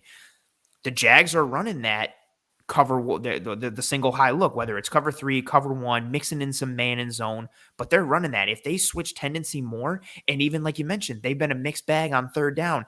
If we come out of this game against Jacksonville and Jacksonville is running like a 65% or more zone coverage aspect, then like that clues to me even more. This is what teams think the book is on Josh Allen and the Bills. Yeah, no doubt about it, man. Do you want, okay, so this is the third quarter. You want to stay in this game or you want to jump to another game? I like watching Arizona, so I'm fine with staying this. But if there's some people that want to move to another game, Seattle and Jags or Miami and Jags, but I like. What do you guys think? Stay with this game? Like I said, I think this between Miami and Seattle. You know, Seattle had Geno Smith. And Miami's kind of terrible. Their offensive line is terrible. Yeah. The Jags D line kind of ate up that offensive line, kind of like the Bills did. But I like this game because of the offenses. And here's that again. That Justin was the first one to answer. He said, "Stay with this," so we're staying with this. So how do we beat it? He's asking. How do you beat? What are we talking about exactly? How do we? Yeah, beat what question, Jags? Ellis? How do we beat what? We know how to beat them, and we're not gonna be able to help because we're sitting here in my basement, and he's in his living room. So simple answer: we score more points than they do. Boom. But I kind of want to know what specifically. Ellis is awesome. He's always asking really thought-provoking questions. I want to know, like follow that up, Ellis. How do we beat what specifically? Oh, we got another vote for stay on this game, so we're staying on this one. Yeah, how do we beat what, Ellis? I would love to know that. Oh, this is interesting. All right, again, too high look. What are we looking for pre-snap? You're seeing the two safeties deep. You see a 3-by-1 formation. You'll always want to look at the safeties first, but you also want to look at where this nickel is leveraging. I mean, he's not head up. He's kind of splitting the difference. I was going to say he's splitting between 2 and 3. And his eyes and this guy's eyes, and what are they showing to that side of the field? You know, everyone's kind of showing his own eyes, right? And then you see, and we see Poyer and Hyde do this all the time, right? They kind of change their hip position where they're showing like, hey, maybe I could rotate down, maybe I'm going to flip back, and you'll see them, transition all the time. But this is showing as zone, it's showing as a too high zone, but then post snap picture changes. And again, this guy's coming down in that hook to curl, and it looks just like a cover 3. And this is why, you see them throw this little curl route right here with that safety coming down. He's got to come from depth. You see 27 have to get out to the flats because it's cover 3. And what do you know? That's an easy pitch and catch and good read and decision by Kaiir on this play. Ellis followed up. He wants to know how the Bills offense beats the increased amount of zone looks they're seeing from defenses. Zone looks, you're going to have to, especially when you talk about those too high shells. I know guys don't want to hear it. You got to be able to run the ball. You heard the Manning cast, and you saw them talk about it in that Chiefs game. When teams want to play that too high zone coverage, you got to get them out of it. And how you get them out of it is by running the ball. You throw some screens. You throw some stuff underneath. You get them to bring another guy underneath to make them defend that short area, the area where, Sanders and Beasley can eat. And that's why you saw Sanders start to go off in a lot of these games against teams like the Titans and even the Dolphins, even though they're more of a man team. You saw them, drop guys out underneath. And so running the ball and hitting those quick hitters underneath, kind of like you saw there, when they're starting to rotate, they're showing too high and they're starting to rotate. You got to beat those safeties down into that hook to curl area, into the flats. That's why you saw those curl swing routes to Moss and the running backs last week. So it's got to be bang, bang plays. Extensions of the run game with the screens, like you saw the Diggs and Beasley. I think that's people don't want to hear it, but that's what they have to do.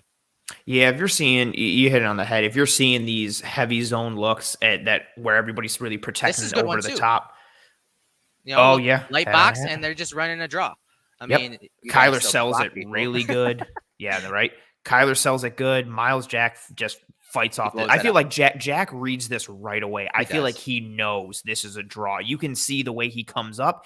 He sits. He doesn't really fully engage with the center. What is Edmonds doing? Like, you don't really. He's clued in right away. And if you look at everybody else, like Jenkins is flown into coverage. 54 is starting to in his drop. Jack is not doing anything. Jack is sitting there like he's like, nah, I've seen this on film. I know it's coming. I'm sitting and I'm waiting. Oh, great show, guys. I commend you both for going this far without entertaining the ridiculous notion. Well, lo and behold, what you don't know, the next hour is all OBJ. Yeah, exactly. I love that question from Ellis, though, about like what to do against the zones. Like it's tied all together. If you're seeing these heavy zone looks and your team's really playing you over the top like that, you just have to, whatever you can do to make them have to account for that underneath in that short game, whether it's quick game, whether it's bubbles, whether it's runs, whether it's screens, whatever. Like you cannot allow teams to just sit back there and be like, well, we can just go light box and stress coverage over the top because this team isn't going to do anything about it. See, and that's a great comment there from Elephant Man. Buffalo has the talent to win by just taking what the defense gives them. I'd like to see that a bit more. Like if they're giving you the underneath, give you the underneath. The Bills did that with all of a sudden, people were talking about, the emergence of Cole Beasley, like he's back. He's been around. The only difference in this Miami game was the Bills recognized whether it was in zone over the middle or man coverage against Nick Needham. Yep. Beasley was going to eat. And it didn't matter if Needham was in man or if they were trying to cover him with Needham and a combination of linebackers over the middle. That middle was vulnerable and Needham was vulnerable in man. The defense was giving them that matchup. The NFL is about matchups. I don't care. This is going to be a terrible comparison, but it's almost like Madden.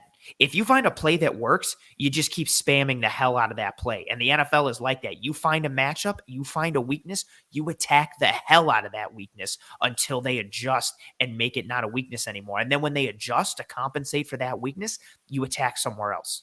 Yeah, and this is interesting because 3-by-1 set. They have Hopkins isolated to the bottom. I love that we're reading these on the fly because we haven't film prepped like these episodes. This is real time. This is real time. And that's what I love about this episode. And I want to do this more because this lets fans know what we're looking at. And immediately Kaiir gets the ball and he's looking to the bottom of the screen, and it's Hopkins isolated. But did you notice what you notice what the corner did? So he's lined up almost head up on Hop. That's Shaq Griffin. At the snap, he jumps to give outside leverage and force Hop inside because I think he knows he's got Jenkins shading on the inside. Yeah. So he has help there. So that's out.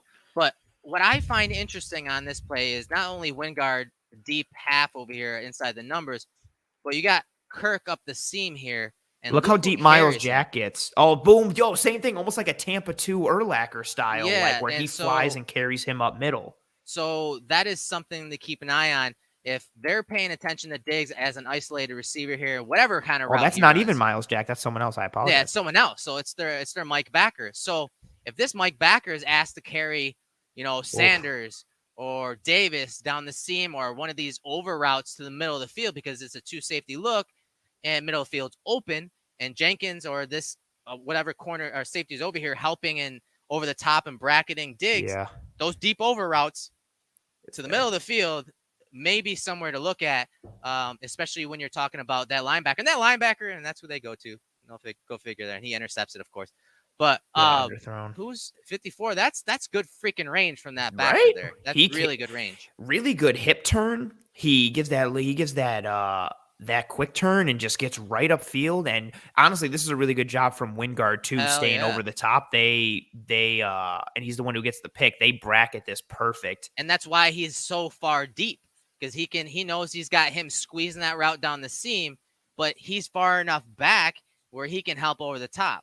He's actually in that position that you would just you made like the markings on the screen for. He was actually in position there to help carry or to get over the top on Kirk, or also make a play down towards the boundary against, I think it was Rondale Moore running that out route there. So that was really good positioning. We kind of knocked Wingard earlier when Greg was on for being way too far deep in his drop on that pass over the middle to Kirk, where Kirk got behind the linebackers. But this time it worked in their favor, which makes me think this is their alignment against these types of offenses, where that deep third safety is going to be dropping deep with the idea of protecting anything and everything over the top.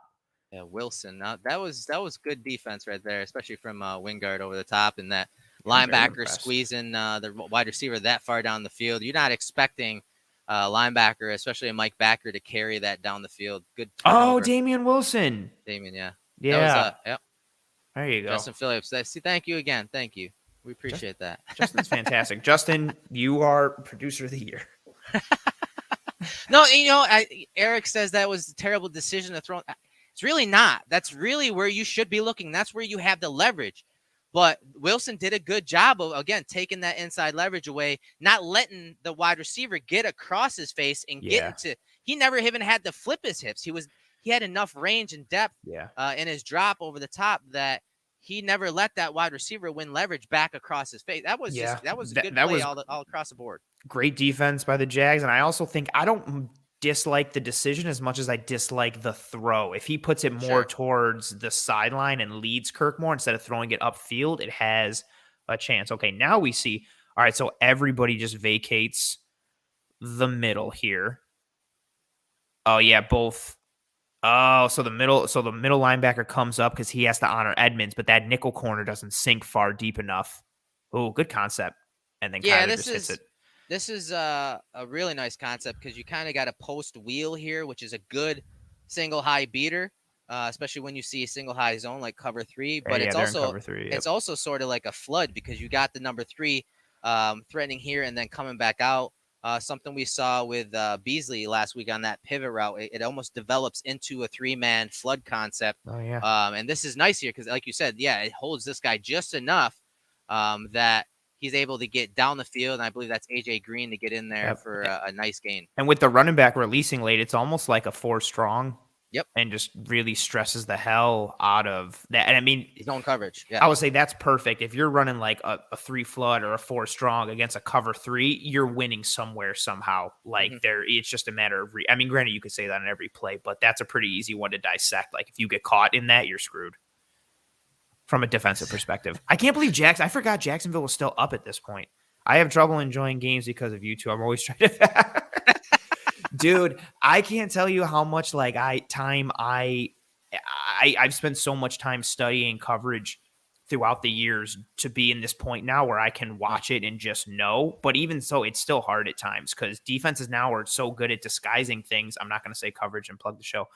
They're so good at disguising things and making things look like something else. So it can still be tricky.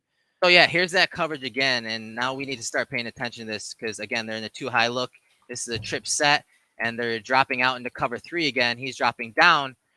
This is a tendency now. We've seen this a couple times already. Now, are they only doing it versus trips formations like this? I don't remember what. So that was going to be my question. And what I also want to go back on now is I want to know I want to watch the snaps where they're showing 2 high and dropping into single. I want to know which safety is coming down, and what is the offense doing where they're deciding what safety is coming down? Is it purely wide side of the field, short side of the field? Is it a numbers game? I imagine based on just tendencies of what we saw with the box snaps, deep snaps, Wingard is aligning to the passing strength. That would be my guess. And then you he's the see one to him come drop down. to come down and hook the curl. But I believe it was a trips formation when they did this earlier. But I like this from an offensive perspective and plan of attack because you see the switch release here, and this is the Bills run this. They run this. It's Yes. from June Jones's air raid offense at SMU with Beasley and Sanders. So and they ran this at SMU. So they do a switch release, and they're reading the leverage of these guys. So you're going to see it develop here into a double curls concept right there. But it's dropping into that because of the zone coverage, and he is reading this guy bailing. He says, okay, well, then I can hook it up right here. And that's what you see happen right there, and he's able to complete it. I'd like to see him or even have Kaiir kind of lead him to the boundary to the first down, but they end up short here. But the Bills run this. This is flooding a zone coverage, and you see it flooding and putting that flats defender in a bind. It's putting who is that? Who's 27? That's Clay Brooks, as someone said. Yeah. But look at him. He's got to go out to the flats. He thinks that this is the flats player right here, but then he realized, oh, this guy he's also curling up right on the number. So it's a good spacing type concept with a 2-man route versus zone coverage. And the Bills run this. They run it at least twice a week.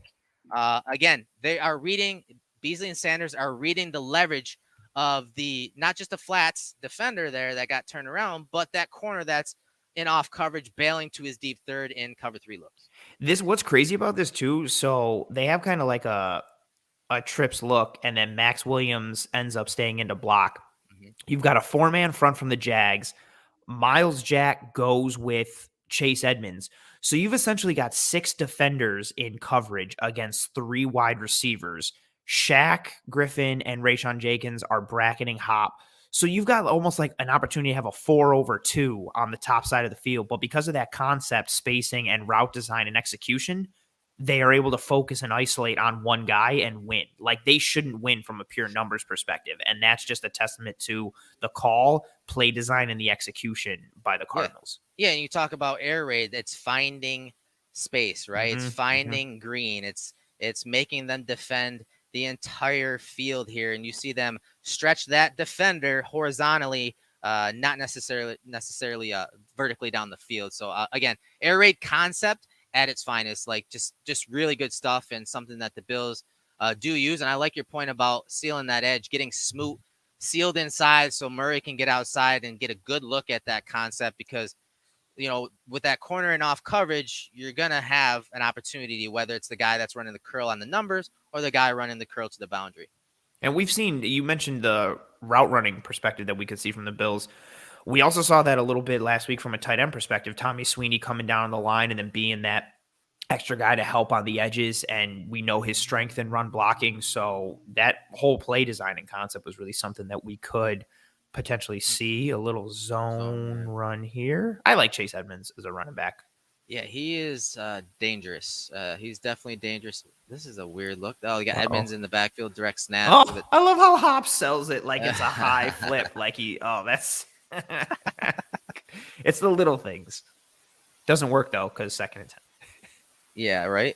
I keep forgetting. Yeah, Jacksonville's still up at this point. Jacksonville's up 13-7. Yeah, they're doing a good job. Like I said, they've given up like 3 and 4 yards a pop as far as runs go, but they forced the Cardinals to advance to the next down. They're not just pushing the ball down the field and changing down, getting first downs on those early downs. They're making them earn every yard in this game. Again, this was week 3, so again, things are going to be a little different now. I'm sure as the season progresses, you got to remember a lot of these game plans have templates built in the off season. Hey, they play an over front, an even over front. We're going to see that in week 4 against this team. We got to have these concepts in.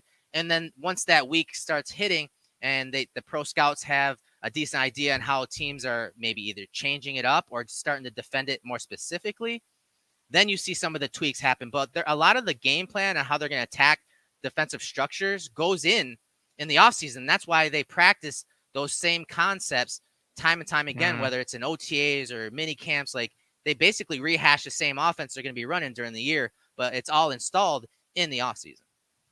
Yeah, 1,000%. And then you make your tweaks and your adjustments either in game or game to game. And I think that, again, we mentioned in the beginning, that's such a huge piece. Like, there's so much install that's done throughout the offseason, throughout training camp, preseason, and then weeks leading into your games. But at the end of the day, you still have to be able to be varied and multiple to adjust, because no matter what your game plan is, you're going to have to tweak and adjust based on what actually happens and what actually occurs. Are they going to actually oh, they do. Oh, it's actually picked up. Close. It's close. It's 4th and 2, right? 4th and 2 First situation. Down. I feel like he got it by like a yard. Oh, he did get it by a yard. Okay. Oh, this is actually a similar Bills defense look. We got a little double A gap. Yeah. Shout out to James Conner stepping up.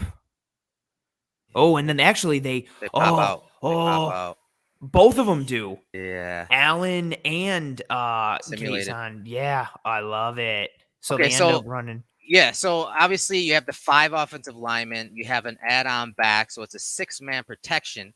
But as you can see, they have 1, 2, 3, 1, 2, 3. This guy looks like he's manned up, so he doesn't really count in the pass protection. So they have 6 on 6, and what they're doing is a partial slide. So these guys are sliding that way. Usually they're picking up gaps to their left here. These guys are usually manned up, and then that A-gap defender is responsible for the running back's responsible for him. So good pickup here. And, but what happens here is they drop out. They pop out, these athletic guys, Chason and Allen. And we see this a lot against the Bills, because what do the Bills like to do in these 3rd and short, 3rd and medium situations? They like to get Cole Beasley on those option routes. Well, how do you bracket option routes? Well, you get a guy on the outside, you get a nickel defender on Beasley in the slot, and then you have someone pop out underneath like Allen and Chason do here. So this is something we very well could see this weekend, and it's still a 4-man pressure. So they're showing 6, but they're only bringing 4, looking to stress the protection, but it's picked up rather well. I love simulated pressures. I like the idea of it because you're presenting a look, right? You're still rushing 4, but you're bringing, I don't want to say unorthodox, but you're bringing guys that usually don't rush, whether it's a linebacker or a defensive back or something like that. So you're still only rushing 4, but you're doing it from a design that may potentially confuse the offense in some way. So maybe you get a free rusher or a matchup that you like. And then, so you're bringing that pressure, you're still dropping 7. So it's almost like a blitz, but you're still safe on the back end because you still have 7 in coverage. Now, that you do have your deficiencies or potential vulnerabilities. Like in this example, you've got 2 guys in coverage who their strengths aren't being in coverage. And you've got guys blitzing in Wilson and Miles Jack who aren't as good at getting to the quarterback as edge rushers are. But I love the idea of simulated pressure. Tennessee did it a bunch to the Bills. They would drop somebody on the line and bring a slot guy. And so they'd only be rushing 4, but the combination of that simulated pressure and it being a nickel guy, like you mentioned earlier, Eric, where Josh has struggled to recognize that at times, it worked for Tennessee a bunch against the Bills. And I just love this idea of simulated pressure and creepers as well, which are similar but a bit different. I just love that in today's NFL. I think it's such a good way to combat what offenses are trying to do and how advanced NFL offenses have become. Yeah, and it did look like they picked that play up. But now it made me wonder, because you saw Arizona immediately get up to the line of scrimmage. It made me think about, okay, tempo. Something the Bills love to do. I would say from the tendency page, if I remember correctly, they're high in terms of no huddle percentage. Yes, they are. And it looks like I'm looking at Football Outsiders while the film plays. Seconds per play total. The Jags see a play every 30.34 seconds. That's 32nd in the league. So more times than not, teams are taking their time. They're not using. They're like, go ahead, get set, guys. It doesn't declare matter. yourself. Declare yourself right now. So that's not something that, again, these are things that are going to come up when you're watching film. Oh man, they really got up to the ball quickly on that play. I know probably because it was a close spot, so there's a little more context to that. But here's another play, man. They ask a lot of their linebackers, man. Look at Jack here. I love how he's carrying them again. That's Kirk in the middle. Kirk's a burner. He runs like a Yeah. low 4.4 or maybe like a high 4.3 40. He can get upfield in a hurry. This is almost very similar to the play we saw the interception on earlier. Wingard's in the middle. He's over the top. The linebacker's carrying Kirk underneath. Mm-hmm. They've got 3 over 2 on the bottom. Yeah, this is interesting look because, okay, so to the bottom you see Jenkins, but they almost reverse roles here and kind of roll. It's still almost like a cover 3 look. So you got, your 4 defenders right here, including this guy, are under. It's a more of that cover 3, Seattle cover 3, Quinn cover 3, where he is taking that vertical deep. But the safety here is the deep third. He's not the flats player. Normally this guy goes to the flats, and then the corner would drop out right into that deep third. It's a little different here. That's a little wrinkle. Yeah, it is a good wrinkle, especially for teams that like to run, again, these option routes where Beasley could go in or out here. It's a good wrinkle because you have that flats covered and it's not a safety. So it's a good little wrinkle there. They covered up, and it's a smart check down to Edmonds on that play, and a good tackle in space, really, by who was that over there on that side? I didn't see that. 32 number. Campbell. Yeah, so they force 4th down, right? 4th and 3 after this stop here. Really creative call on defense. I love how they're able to account for that on the bottom. I don't know the stats, Ant, but so far watching this live for the first time, one thing I hadn't seen Murray do a lot of is escape the pocket. Look at this integrity. Yeah, they right compress. Here. Yeah. Look at that, gap integrity or pass rush integrity there.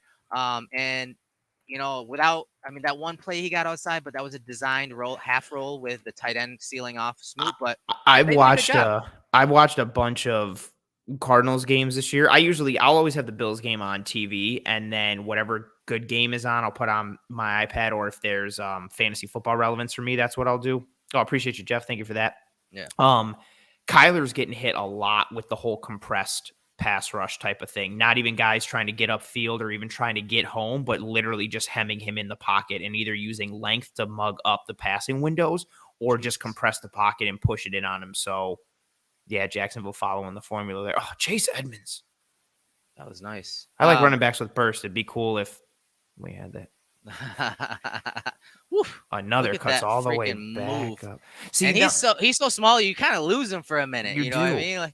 See, now this is an example of what to tie it to the Bills for something. I like Singletary and I like Moss, but sometimes things don't work, and it's nice to have a guy who's good enough or athletic enough to be able to be like, that's okay, I'll make a play. And we have that in the wide receiver position. We have that at the quarterback position. We saw now whatever third down. I don't remember what third down it was. I think it was when it was still 3-3 with Bills in Miami, and they run it with Josh. And it's the touchdown there's a run for a first down by Josh and the touchdown throw to Gabe Davis. Josh should be dead to rights, but he makes a play on both of those. He converts a third down, and then he throws a touchdown to Gabe Davis. We don't have that at the running back position or at the offensive line. Like, neither of them are good enough to raise the play of the other. And that's just and that's, as coaches, we always call it playing above the scheme, right? Like if it's not perfectly blocked up, like it's drawn up on paper, can that guy play above the scheme, above the play design? I like Moss. I like Singletary. They have some very good traits that translate quite well on the NFL field. But the lack of speed does hurt them in some situations. And I posted that clip versus a light box last week. And I caught a lot Singletary run. Yeah, the Singletary run. I caught a lot of flack for it. When I like Singletary, and the Bills would not have an explosive run game, in quotes, an explosive run game if it wasn't for Singletary. He is that guy for that. I like this play. But you want to have a guy that when you get him into that second level, you want to have those jets. You want to have a little more juice where he's not getting hung up by a guy that's coming off the block along the D line. I love this play. Okay, so what happens when you see these single high looks? The Bills love running what we call those deep crossing routes. They call it their wave concept. So you get the double post, right? And then they'll bring this across right here, usually kind of more of a flat over. Well, this is a great disguise because that's great for cover 1 or cover 3. That's really good for that. And you see that single high set here. But look at them fake it. It turns into a flood. Kirk sells it really nice. Yeah, man, it's pretty. The head turn, the body language, he's selling, dude, I'm going over, psych. Yeah, and so, I mean, this linebacker is not going to have the depth this guy's in a pickle. Again, taking advantage of that. Is it a corner there? Yeah, it looks like it's the nickel corner there.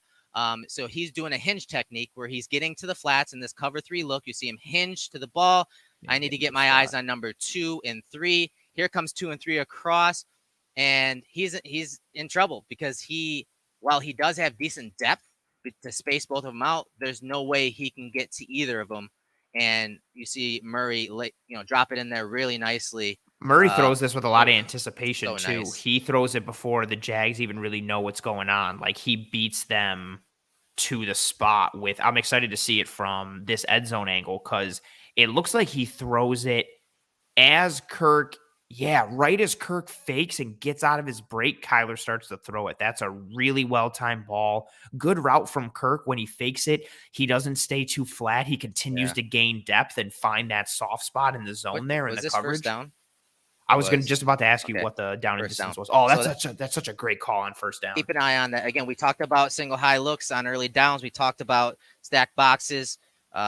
These are the type of plays the Bills got to have in the playbook to beat single high coverages, those flood concepts, those deep overs, those deep meshes. That's how you're going to make those defenders, especially at the second level, really question their eyes and their depth, and really kind of challenge their depth there. That's just there's so much going on that play, like the fake, the fake wave there, and the play action. Like, you're doing so much to like stress the mentals. Yeah, I don't think this is a true option. No, he just did a quick pitch out. Okay, so, oh my goodness. Okay, now this is offset alignment. Yeah, it's heavy this way. This is Hopkins right here. Oh, that's wild. Oh man, I didn't even notice. Oh yeah, and so they're down. So what is? So they got the extra tackle. The tackle over is right here, I think. Tight end. So yeah, it's unbalanced formation here. Tackle over, and then they just collapse to that side. Wingard, and they quick snap it. Yeah, he still could have got him, though. He could have got him in the alley there. Look how they quick snap it. And I don't know if this is by design or not. They quick snap it to the point that Max Williams, the tight end, and 74 right next to him, they both move super late. Watch how much later they move than the two guys to inside of them from the snap. Kaiir snaps it quick. They're still in their stance, and the ball's in Kyler's hands. Yeah. I don't know if that's by design or not, but very interesting.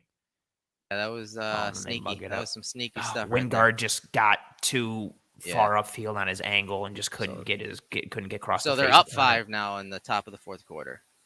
Yeah, I think they start to pull away. Yeah, watch a couple more minutes and get out of here. Ooh, good. Stick Wilson again. I like how Chase Edmonds popped up like, I'm fine. That wasn't nothing. See, this is one thing I don't know. I mean, I have an idea why the Bills don't do it, but they should be running more pistol, like, especially because they're a zone run team. They love to run a lot of outside zone. Like, get your quarterback in a pistol so that it's the same action when you want to run these wide zone runs, and then, bang it back inside, cut it back inside. Like, run more of these pistol sets so that you can still incorporate those things, but also run when you do want to run play action.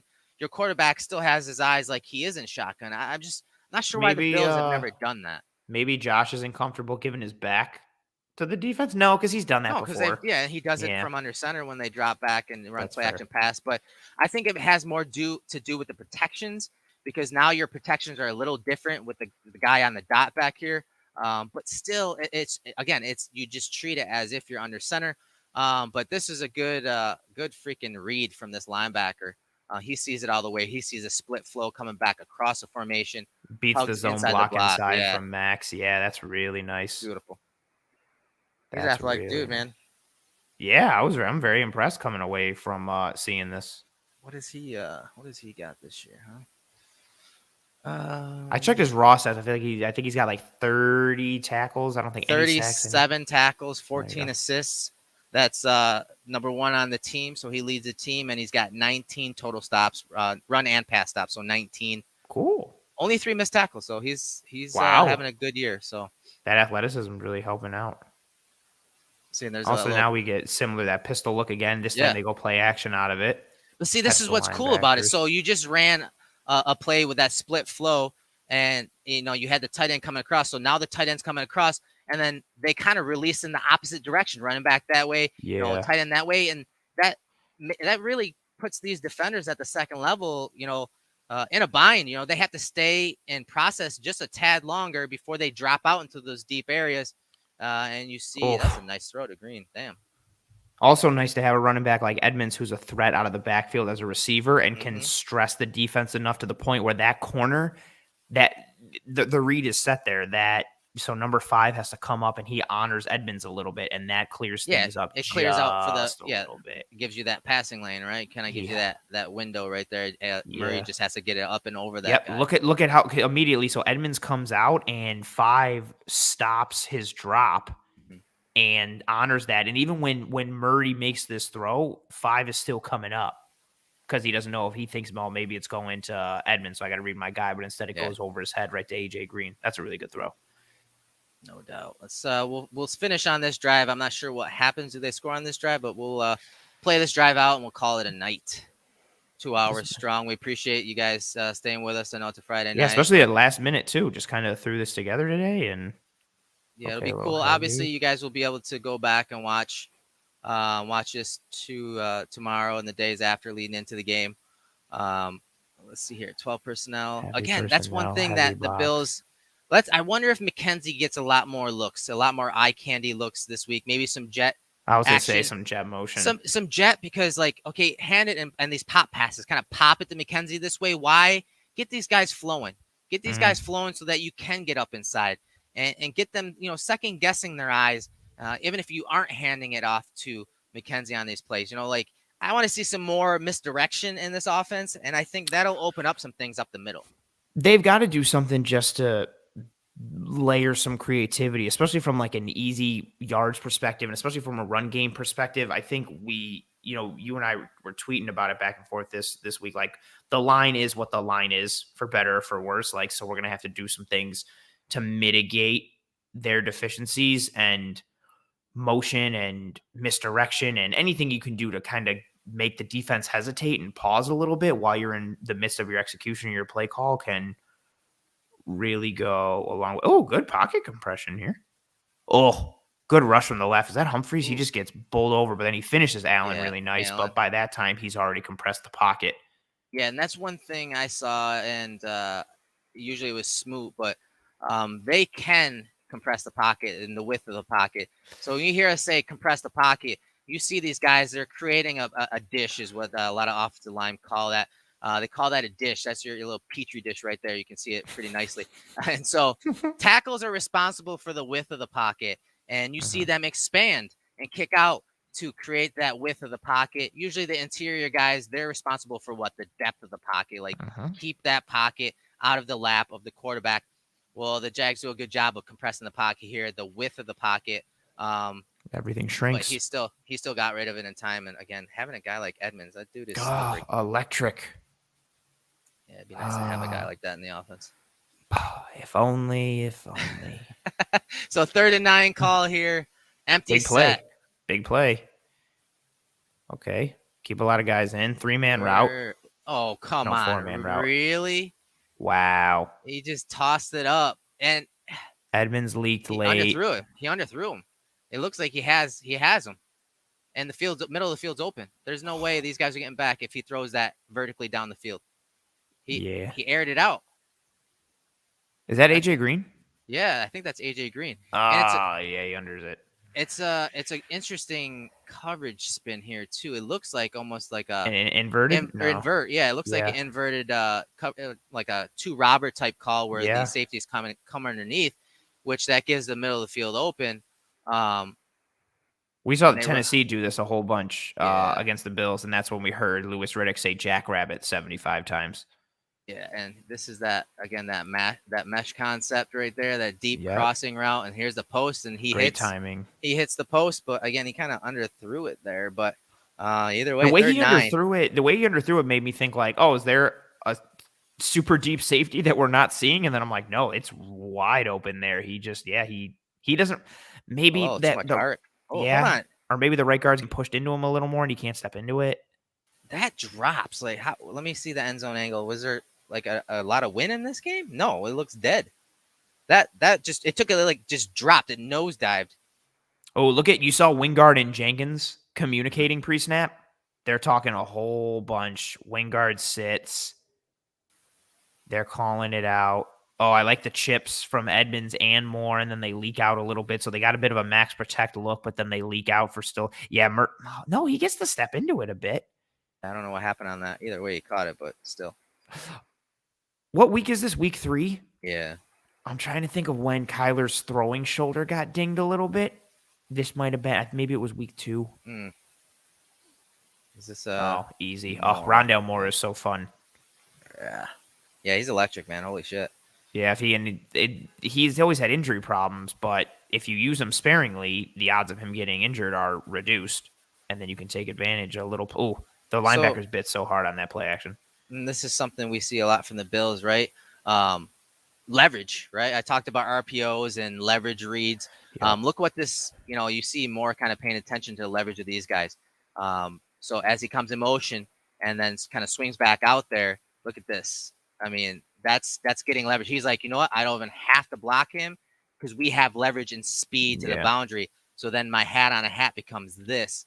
And it's still a good play by Jenkins, though. I'll tell you what, like he did string it out wide into the boundary, but the Bills run that type of stuff with Beasley. And you see Jenkins just shaking the finger after, like, no, you're not going to get me on that. Mutombo there, huh? A little bit. I mean, yeah, that's a good play by him. Like, that's designed for him to be set up to be picked on and set up for failure. Yeah, he was dude. That's one of your boys. That's a you, dude. That's a you. I mentioned that earlier. Yeah, he's a you guy. I like him, dude. I liked him coming out. What year was that? I liked him for the Bills. I liked him a lot. I was to say like 2018. Yeah, 17, around the Jaquan Johnson time, aka Jaquan Johnson, best safety in the league. Yeah. He might have to carry them this weekend. He's gonna put him in the backpack. Okay, so we talk about red zone. We see Josh Allen run a lot in the red zone because they are giving him, these type of looks. I mean, look, this is not. I mean, that's light. Technically, it's a light box. It's a 5-man box. I know this guy right here is kind of off. I was gonna say Miles Jack 6 yards or so, and he's detached, so he's not even in the play. I was saying Jack is like outside the edge rusher. Yeah, and it's actually really good. It's played really well, and the Bills have struggled with this year. They have not ran it well because these guys have stayed home. They haven't rushed up the field to give Josh a rushing lane. Teams are playing for that Josh Allen draw in the red zone. Yeah, 1,000%. Pittsburgh did it multiple times, and then from then on, it was over. You're seeing that guy come out like it's a pass run option where he's going to fake that swing to him, try to get him to go with him. Like they're onto it. Yeah, Hayward, those guys, they put it on film. Like just stay home. And this guy, I think it's Devon Hamilton, even pops out here. So they expected it too, and it's good cover or good run defense right there by the Jags on is that Taven Bryant? Was that 93? Is that Taven? Oh no. Justin, where are you at? Tell us who it was. On that 3rd and 8 situation. Here it's empty set again, and they're bringing and yeah, I mean this is a smart throw. But yeah, this is a smart throw. You got to get rid of it. Normally, these are the type of throws what we saw it all last week. You want to throw to the middle of the field. Yeah, it's so there. But I understand him wanting to get it out to Edmonds on is that the nickel or the safety? That's the safety Jenkins, man. Yeah, Jenkins. Play good tackle in space. Max Williams also he's the one going over the middle, but I don't think he's got, and I think Kaiir knows it. He doesn't have enough time. He gets mugged at the beginning of this route, and then he does the hezzy outside and then comes over the middle. There's not enough jerk time. Route. That was a good old jerk route right there. And that takes too much time. But these are the type of plays. You saw him throw it to Diggs. Allen threw it to Diggs against this type of look. Middle of the field open, zero look. Diggs was wide open. He's just got to, Allen just had to lay it out there so that he could run under it. It looks like, I think a few of the empty sets we've seen, they have gone to man looks and some pressure. So something to keep an eye on with what we saw last week, especially because the Dolphins, when they saw that empty look, they attacked the Bills up the middle, especially Mitch Morse with those rain checks, like, hey, Morse is sliding right. Well, that means that the guy that he's sliding to, that defensive tackle, or it could have been a safety that was in the A gap, he pops out. And so those type of games are possible. And we've seen it in this game against the Cardinals where they're bringing pressure in those empty protections. So Josh is going to have to get rid of it. Oh, another unbalanced line. This time they go to the weak side of it. Tricky Cardinals. Yeah. When Kaiir runs in my head, I make the noise of Stewie Griffin when he runs it here, like, like that's just how he sounds. I just see him running. He's got such short little steps and like little feet. Oh, Yeah, I just see okay. a little road runner, just the yeah. dust, just the dust Yeah. kicking up. Oh, option. Isn't this the play the Saints made famous a few years ago? Or that the kind of like an option play right there. Oh yeah. Oh, and Rondell. Oh, so Rondell did and he get it? fucking Oh, Edmonds. they called him down. But again, look at these See? formations, guys. Like this is like I wish we had this type of creativity in the run game out of the spread. Look at this formation. Yeah, from that end zone angle, you got Max and Rondell offset to the left, and then Edmonds in a straight eye pistol look. 5 on the line, and they just and the creativity. And see, here's the piece, right? The Jags still have this beat from a pure numbers perspective, but from the creativity and the play design combined with the speed of Rondell Moore, this turns into a win for the Cardinals. I mean, think about it. This guy's not been blocked. No, and so and Rondell's already by him. You know what I mean? Like design and taking advantage. McKenzie could be used on that. That's a guy that we could use in that type of situation. Just please keep it. Don't pitch it because that would just go ugly. It was just it'll look really bad. Yeah, no. I don't want him pitching it. Just keep it and try and score. Put your head down. Let's see what happens here. And they capitalize on that. I was gonna say this is a game I'm frustrated with because Connor kept scoring, and I have Kaiir, and I was like, stop giving it to James Conner. All right, guys. We took a look at that Cardinals game again. I think that's a very similar offense. They did some interesting things the Jags did on defense against them. Keep an eye on those edge rushers, how they're popping out underneath on those 3rd and shorts situations. So some good stuff there. If you joined us late and missed some of the early stuff and what we look for from an analytics perspective, go back and watch it tomorrow or Sunday morning with your coffee before the game. So with that said, it's been over 2 hours here. It's fun. I want to do this again, maybe not so last minute and a little more preparation so that we can teach a little more. But I hope you guys picked up something from this show. Justin, everyone in the chat has been solid the entire night. We appreciate everyone tuning in. But Anthony, let everyone know where they can find you on social media and what shows you're going to be on as the weekend kicks off and the game kicks off. And while you're doing that, I'm going to go to sleep. Copy that. Feel free to take a nap. You've earned it. First, I want to say thank you to everybody who's given us all these awesome comments and super chats and stuff. Just the positive reaction for this live film stuff is awesome. Damn, that was saying more awesome. Yeah, thank you guys so much. Thank you, Justin, for the donation. I am Anthony Prohaska. Find me on Twitter at pro__ant. That's pro2_ANT. I am the host of Disguise Coverage live every Wednesday at 7 p.m. Got a really fun show. Well, every show is a fun show, but next week I got Seth Galina coming from PFF to talk coverages and a whole bunch of awesome tendency stuff for the show. That's going to be sweet. So find me hosting Disguise Coverage live Wednesdays at 7. You can find me as one of the 3 co-hosts of the Cover One Fantasy Show live on Thursdays at 7:45. You can find me as one of the post-game show hosts with Greg Thompson and Aaron Quinn, and then you can find me here on the film room with Erik whenever we can do it together. Yeah, I know. Schedules have been a little crazy, and they're going to get even crazier over the next month and a half. But we appreciate it, again, everyone joining us, and hopefully you guys learned something from this film session here for a couple hours of film breakdown, live film breakdown, again, we hadn't seen. So I'm Erik Turner. That's Anthony Prohaska. And until we jump into the film room again, you guys take care and go Bills.